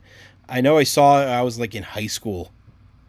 So it's similar to it's a Song of the Sea. It's beautiful to look at. It's a nice story. It's good. I wish I could remember to say more. If chat has anything to fill in, by all means, please. Should we throw it in good or don't know enough? I honestly don't remember enough, if I'm going to be fair. All right, I'm going to throw that in don't know enough, and once again, I'm open to hearing what the chat has to say about that. Golem. This one, I believe you have some words. God. So, the actual legend of the Golem, again, I did a video of this in my shorts, is one of my favorite bits of Jewish folklore. The Rabbi of Prague making the Golem to protect the village. I love that story.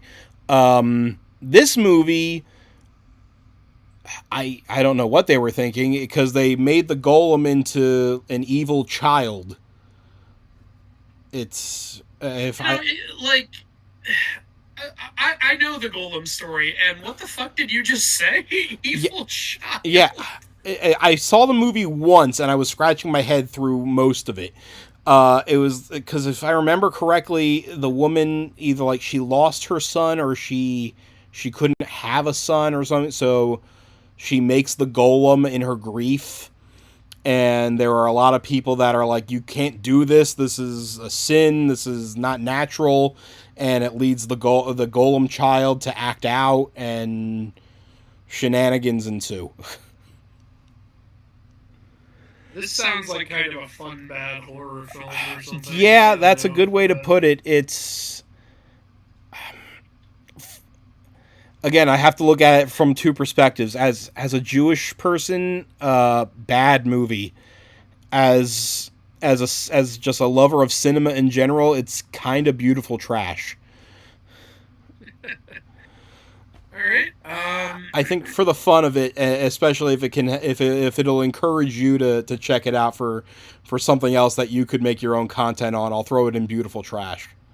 All right. I appreciate that. It does encourage me to check it out. Actually, It's not boring, is it? Like it's slow. It can be slow, but it wasn't boring. Okay, then I would consider that more of a fun bad movie, Yeah, which I typically put in the beautiful trash category. Now, if you want a good Golem story, now there was a movie made in Poland, I think in like the 1920s or 30s. That's an old classic. That's a horror movie for its age. That's much more in keeping with the story of the Golem of in Prague, but there's a movie. It was made in the early 2000s. I think it was just a TV movie, but you can get it on disc because I know I have a DVD copy of it. It was called Snow in August, and it's about this boy. I think it takes place in New York because of course it does. But he befriends a rabbi, and the rabbi teaches him things about Jewish people and Jewish culture because it's at a fairly anti-Semitic, racist period in American history, and the boy makes his own golem to try to protect his mom, because there's this gang of thugs, and they're picking on him and his mom, and they attack the rabbi in the synagogue. So the boy makes the golem after everything the rabbi taught him, and it's actually a pretty nice, sweet story. That actually sounds more fitting too, because a golem's supposed to be a protector. Yeah. So, All right. Well, here's a movie most people I think will know. I mean, not like that Golem movie that everybody knows, but The Mummy. I really enjoy this film. I think this is a ton of fun. It's 90s cheese in the best way.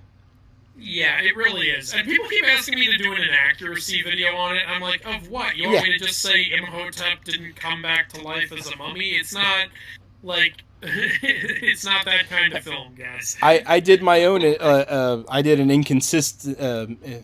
I can't think of the word. Continuity. I did my continuity error short on this movie. See, that makes sense. Yeah. Like, one funny thing about this movie is why don't you just carry cats with you everywhere, you bunch of morons? Like, bunch of dumbasses. But other than that, very fun film. Yeah. You're just throwing it in good? Yeah, I'm throwing it in good. Alright. Unless you think it's peak. Do you think it's peak? No, I'll keep it in good. It's... Yeah, I think good's the way to go. Yeah. The Passion. Yeah. So I have not seen the entirety of this, but I've seen some of the torture porn, and it's a little weird.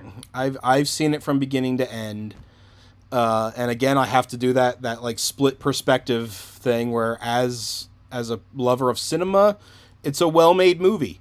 It looks good, and it's it's a solid story. Hold on a second, my AirPods ran out of power. Oh no. I just need to do something different real quick. Disconnect. Alright, I'll give me 2 seconds. Yep. Something. So, chat, what do you think of the list so far? I can't scroll on it. That's all on Andrew's computer, so I can't see the top of it. But I'm just trying to fix my audio here. I was talking at the chat while we were waiting for you. Anybody got an opinion on how things are laid out? Is just something be moved?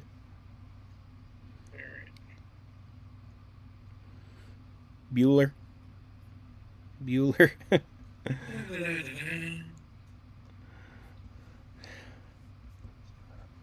You can clearly see what's left. Anybody think what's something that you think we're missing? Let me know in the chat.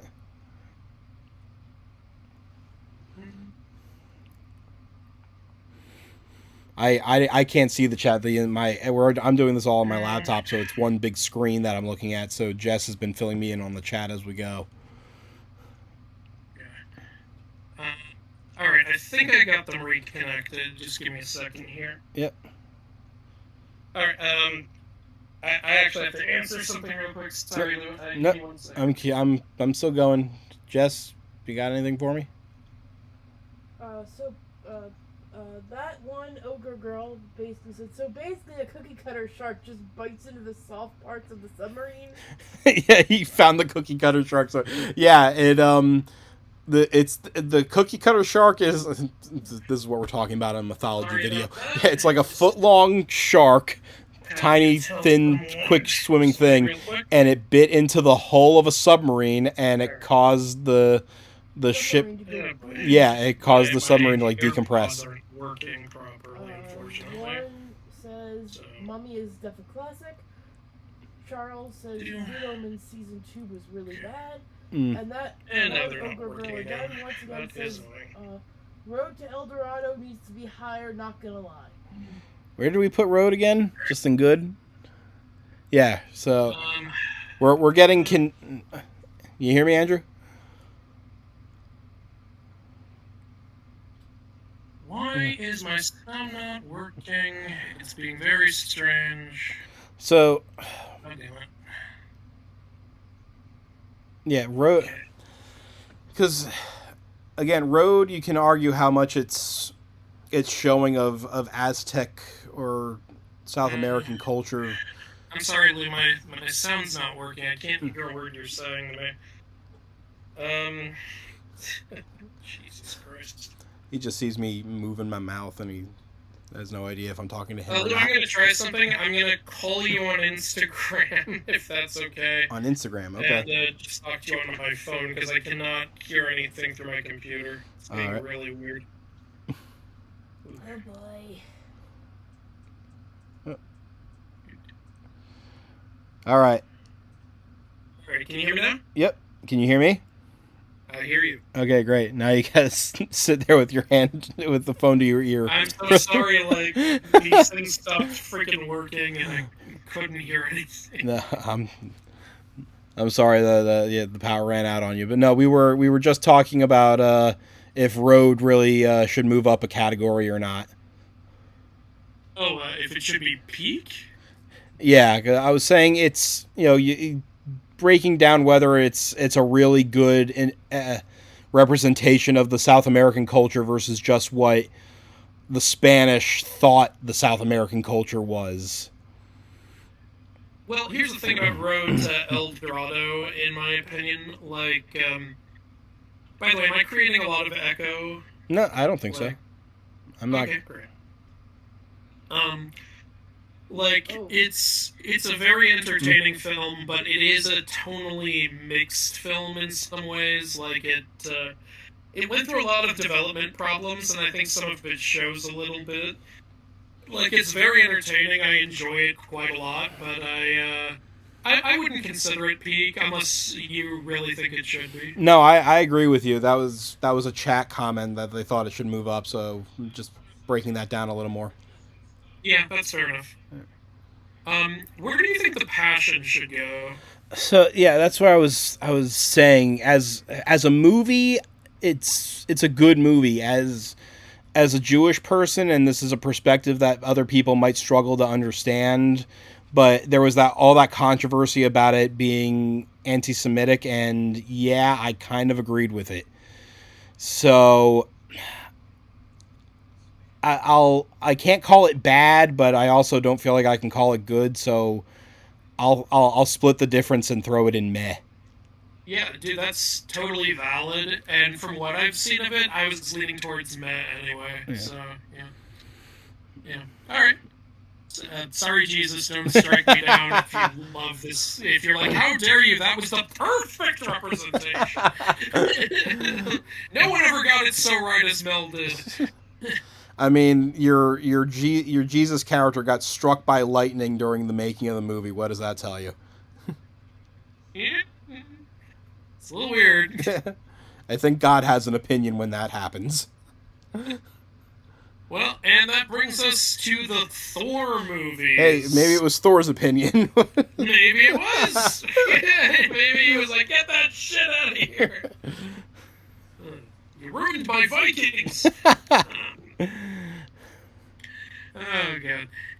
So, I'll just tell you what my thoughts on all four films are right now. Mm-hmm. I think Thor 1 is pretty meh. Mm-hmm. It's an okay film. Dark World is bad.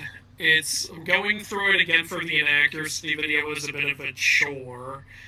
Thor Ragnarok is legitimately fun. Like, a lot of people had a great time with it. It got people way more into the Thor movies than I think the previous movies did. I know a lot of people don't like how overly jokey it was, but I'm sorry, Dark World was not working, so I think Ragnarok was what we needed at the time.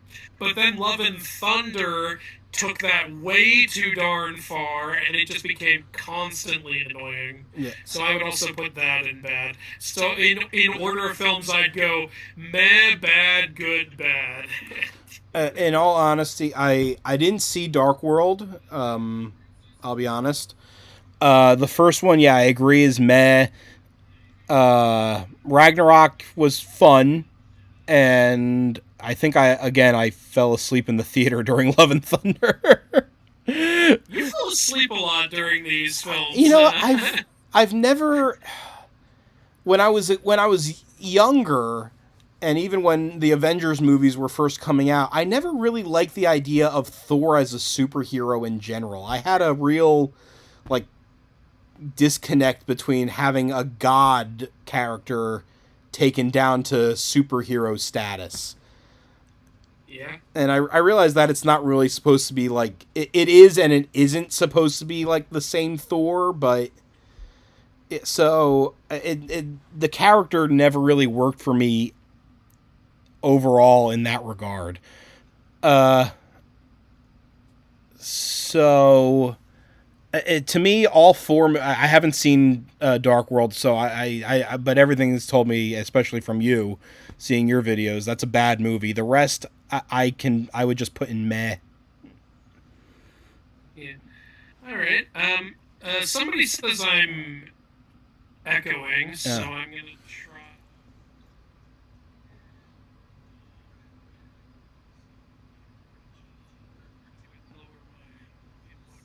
Can you still hear me? I can hear a little bit of it, yeah.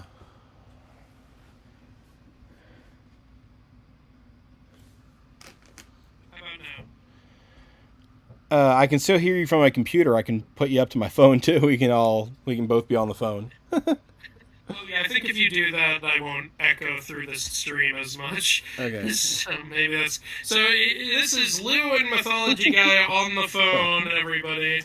You're Yeah. you're echoing a lot now in my own ear, but as long as it's not bothering people listening to the stream, that's fine. Yes. See what we do for you people. Yeah. Well, now I'm sure I'm getting an effect that I'm sure a lot of people in your fan base want. I've just got you echoing in my brain. Alright. So, real quick, do you object to what I said about any of the four films? Not at all. I can't make an opinion on Dark World because I actually haven't seen it, but I think the other three can fit comfortably into meh and be fine. So if you want to put Ragnarok, in good, that's fine with me. Yeah, it'll split the difference that way, like, and it at least will be nice to one MCU film. Right. Alright, let's hear your thoughts on Troy, and then I'll give mine real quick. I think you have some things to say there. It's been so long since I've seen it. It's for one, somehow they actually managed to make an action movie not interesting. Like, for all the attempts that they're trying to make, these mythology movies, we're talking about other biblical ones, or making action movies where they don't need to be action movies. Here we have an action movie, and it's like it didn't it didn't fulfill its job. It wasn't. Yeah. Yeah, I think you get what I'm trying to say. I think I get what you're trying to say, yeah. Like, Here's my honest thoughts. I actually kind of like Troy. Like, I enjoy some of the action in it, and I enjoy how they adapted certain things. But I don't think it's great. Like, I would call Troy kind of a meh movie. Like, but I think an argument can definitely be made for it being bad. Like, I know there's some people who hate this film. Like, I meet you in that midway point on meh. That seems fair. yeah. Because I think I remember the advertising for the movie better than the movie itself. Well, if that doesn't tell you something. Yeah, because I just vividly remember, because every ad for this movie used that same, like, one action shot where Brad Pitt was doing that, like, Superman spear throw that he does. He loved his spear throws. Yeah. That happened like 3 or 4 times in the film or something. Yeah. Oh boy. All right. All right. Well, that brings us to Twilight of the Gods. We're almost done here. Yeah. This is Zack Snyder's Norse anime. I'm going to give this one to you because I'm not familiar. Okay. So I'm going to piss off the Snyder cult, but also appease them a little. There's a lot to like about this show. Like, the animation style is funly different in some ways. There are ways they adapt certain Norse stories that are very original and kind of cool done. Like, they have Odin in all 3 of his different forms, like the warrior, the wisdom seeker, and the hidden traveler. I really appreciate that. They really lean into Thor being crazy. But the show also does some things really weirdly. This show is really overly horny for, like, no reason. It doesn't serve the story. I don't know why they like showing people's dicks and stuff so much. I mean, if fair play, I guess, considering how much usually it's all just about female nudity for things, but there's female nudity too. No, but I'm saying, like, an even playing field. I can appreciate an even playing field. But then there's stuff like, Jormungandr? Yeah. Yeah. Have you ever wanted to see Thor fuck Jormungandr? That certainly takes the epic fight during Ragnarok to a different place. Yeah, because apparently Zack Snyder was reading Norse myths and went, wait. What if this giant snake could turn into a sexy naked woman and she and Thor had sex? We should do that. And I was watching that episode like, why, oh God in heaven, why do you need to do that? It's such a weird show. I don't know if I want to watch it more or less now. Yeah, but there's a lot of weird stuff like that in the show, which is kind of balanced out by some of the really cool stuff in the show. So I'm at a meh for this too, honestly. That sounds fair enough, but damn, what a way to represent Norse mythology. Because that's like, if you were to tell me that you went that horny for Greek mythology, it would make sense. Absolutely. But Norse mythology, for how open, from what I understand, from how open the Viking culture was, because it seemed like at least bisexuality in the Viking culture was fairly prominent. From everything that I've seen or heard. But Norse mythology doesn't really lean in too much on the sexy. Yeah, it really doesn't. They're a lot more violence obsessed, and Greeks were very horny. Like, so it's just a weird, that's a weird choice to make for this show. It is, yeah. And there's the occasional weird choice like that pulls it down for me going like, hey, that was a good show. Like, I just leave that show going, well, that was weird. Like, yeah. So that's a meh show. Okay, maybe I'll get around to checking that out then. Yeah, that's where I would put it, at least. They also do make a lot of... They get a lot of facts wrong, or just change stuff for no reason. I don't know why they do. Alright, it's all come down to this. The most important mythical adaptation of all time. Things that future generations will weep about, that they no longer have it. Veggie Tales. It's the only way that we could have ended this. Yep. Yeah. So, Libet, where would you put Veggie Tales? So, here's the part that I think might surprise you. I didn't really know about Veggie Tales until later in life. Yeah, fair enough. I've only known about Veggie Tales for the last, I'm going to say maybe decade or so of my life. Maybe up to like late teens, so like maybe two decades. I'm in my 30s, believe it or not, with all the gray on my face. But but yeah, no, I didn't grow up with Veggie Tales. That wasn't part of my childhood.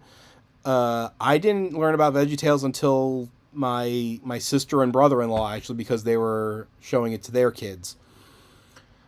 Now, that being said, the show is fun and adorable. A lot of the biblical messaging is extremely shoehorned in sometimes. It's like, oh, right, we're a Christian show. Yeah. We were just having fun and we forgot to talk about Jesus. Yeah. But yeah, I mean, I've heard you talk about, silly songs with Larry plenty of times, and I can't disagree. I saw the late, what was it, the Pirates Who Don't Do Anything, and I loved that. Genuinely did love that. That was so much. That was a lot of fun. Look, it wasn't part of my life growing up like it was with yours, so I don't know if I would call it peak. But I can't. But for what it is, for what I know it is, and for what audience it's supposed to target, it's good stuff. Yeah. So this is going to sound funny to people who aren't familiar with this show, but I think Veggie Tales deserves our respect. There's a lot to admire about Veggie Tales because this should be the stupidest show of all time. This is, hey, we're gonna push Christian propaganda on people with talking food.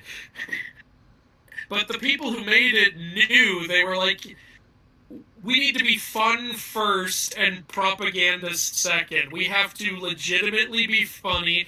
The characters need to be legitimately enjoyable. And like they're just constantly trying to be funny, constantly trying to be entertaining.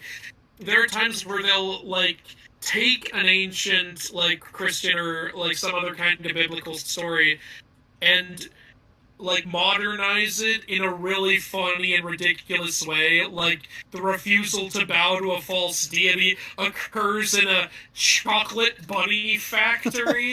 Like bow to the giant chocolate bunny, and the kids are like, we can't, that thing's not a real authority. And it's I need that on a shirt. Exactly. Back to the giant. That needs. It's like, that not only the kids, but their parents are going to be on the floor laughing at how ridiculous this is. And I respect so much that a show that should be so dumb that YouTubers are pointing out how dumb it is instead so enjoyable that I haven't ever in my life seen anyone say anything negative about it, honestly. Which is impressive. Like, people are always mocking, and rightfully, the God's Not Dead films and stuff like that. But this show is just genuinely fun. And for what it's able to pull off, I'm gonna put this final choice in the peak category. I can't fight you on that. I mean, hating on Veggie Tales would be like hating on Sesame Street. It's like you can't do it. It's too innocent to hate. Yeah, it's like everyone would be like, dude, who hurt you? Like, if you were hating on Veggie Tales or Sesame Street. Tomato killed my family. Yeah. Like, God damn it. Alright, so giving it a final look over from peak to the bottom. Peak to we don't know what that is. All right, chat. Do you think we're wrong on anything? And is there really like a hard line you got to put in the sand?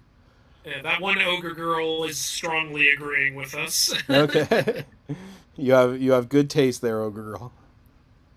Yeah, my parents were not super religious, so they never made me watch Veggie Tales. I got to watch the good stuff. Should go thank them. Okay, if you say so. Yeah. Hey, Veggie Tales is the good stuff. Silly songs with Larry for the win. Yeah, no. Wait, so what's the good stuff then? If you were forced to watch. I don't know. Lord of the Rings, Harry Potter. But yeah, I think this list came out pretty solid. You're all welcome to disagree. Tell us how stupid we are. Tell us how we're going to hell. I just realized I put a lot of Abrahamic stuff in the peak category. Well, I mean, it's not a lot. I mean 3. Yeah, well, it's not like that was only your choice. I had something to say about that too. Yeah. Oh, Exorcist is also technically Abrahamic, so I guess 4. Yeah, it's Abrahamic based off of a Babylonian with a Babylonian deity. That's exactly. Yeah, for everybody that doesn't remember or didn't notice or didn't care, it's not the devil. Yeah. People are crazy. Yeah. Plus, it's just fun to say Pazuzu. It's just... It is fun to say Pazuzu. Pazuzu! Oh, do I still have echo? Seriously? I think it might be because I was leaning into my... Well, either way, I believe that concludes our list, unless there's anything you'd like to close us out with. Well, I remind everybody that once we're done this, I'll post up my 2 thumbnails, and I'll let you all vote on which one you think is the right one for that.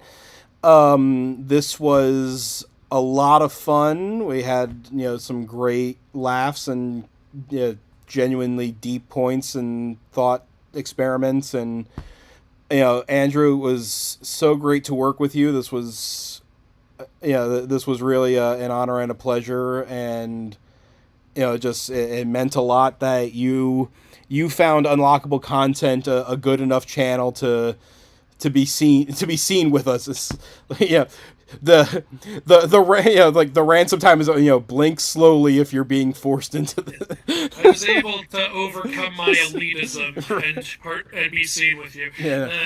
What's your favorite small channel and why is it Unlockable Content? No, legitimately great channel. Happy to work with you. Enjoy talking with you. A very fun experience. I was excited to do this, and I'm glad we were able to do it. And it went really well until my stupid headphones on mine. I'm the one who fucked shit up. I'm sorry about that. If this is our scuff, at least with the echoing, it made it entertaining scuff. Yeah, just think of me as some really obscure deity, and that's why I'm echoing. I'm the god of aglets, that piece of plastic at the end of your shoelace. So you can put that there. You're welcome.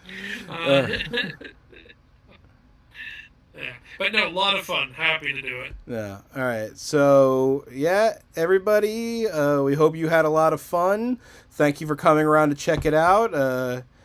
Be sure to make sure that you subscribe to Unlockable Content because we have a lot more good stuff coming. We have if you're in the Pittsburgh area, we're going to be live at TechoCon this coming week. We have a lot of convention stuff. And, you've been enjoying our series on Jack and Daxter. More episodes of that game is coming soon, too. I love that game. And, with your support, more things like this can happen down the road. So, we thank you for joining us. It means a lot. And, I hope you had fun.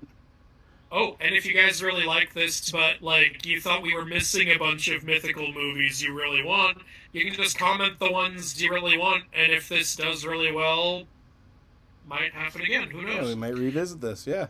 So, yeah, just, start bot viewing the video. I'm kidding, but you know what I'm saying. Yeah, no. All right. Well, Andrew, do you know how to end a video? No. Okay, perfect. All right, then. Take care. You too.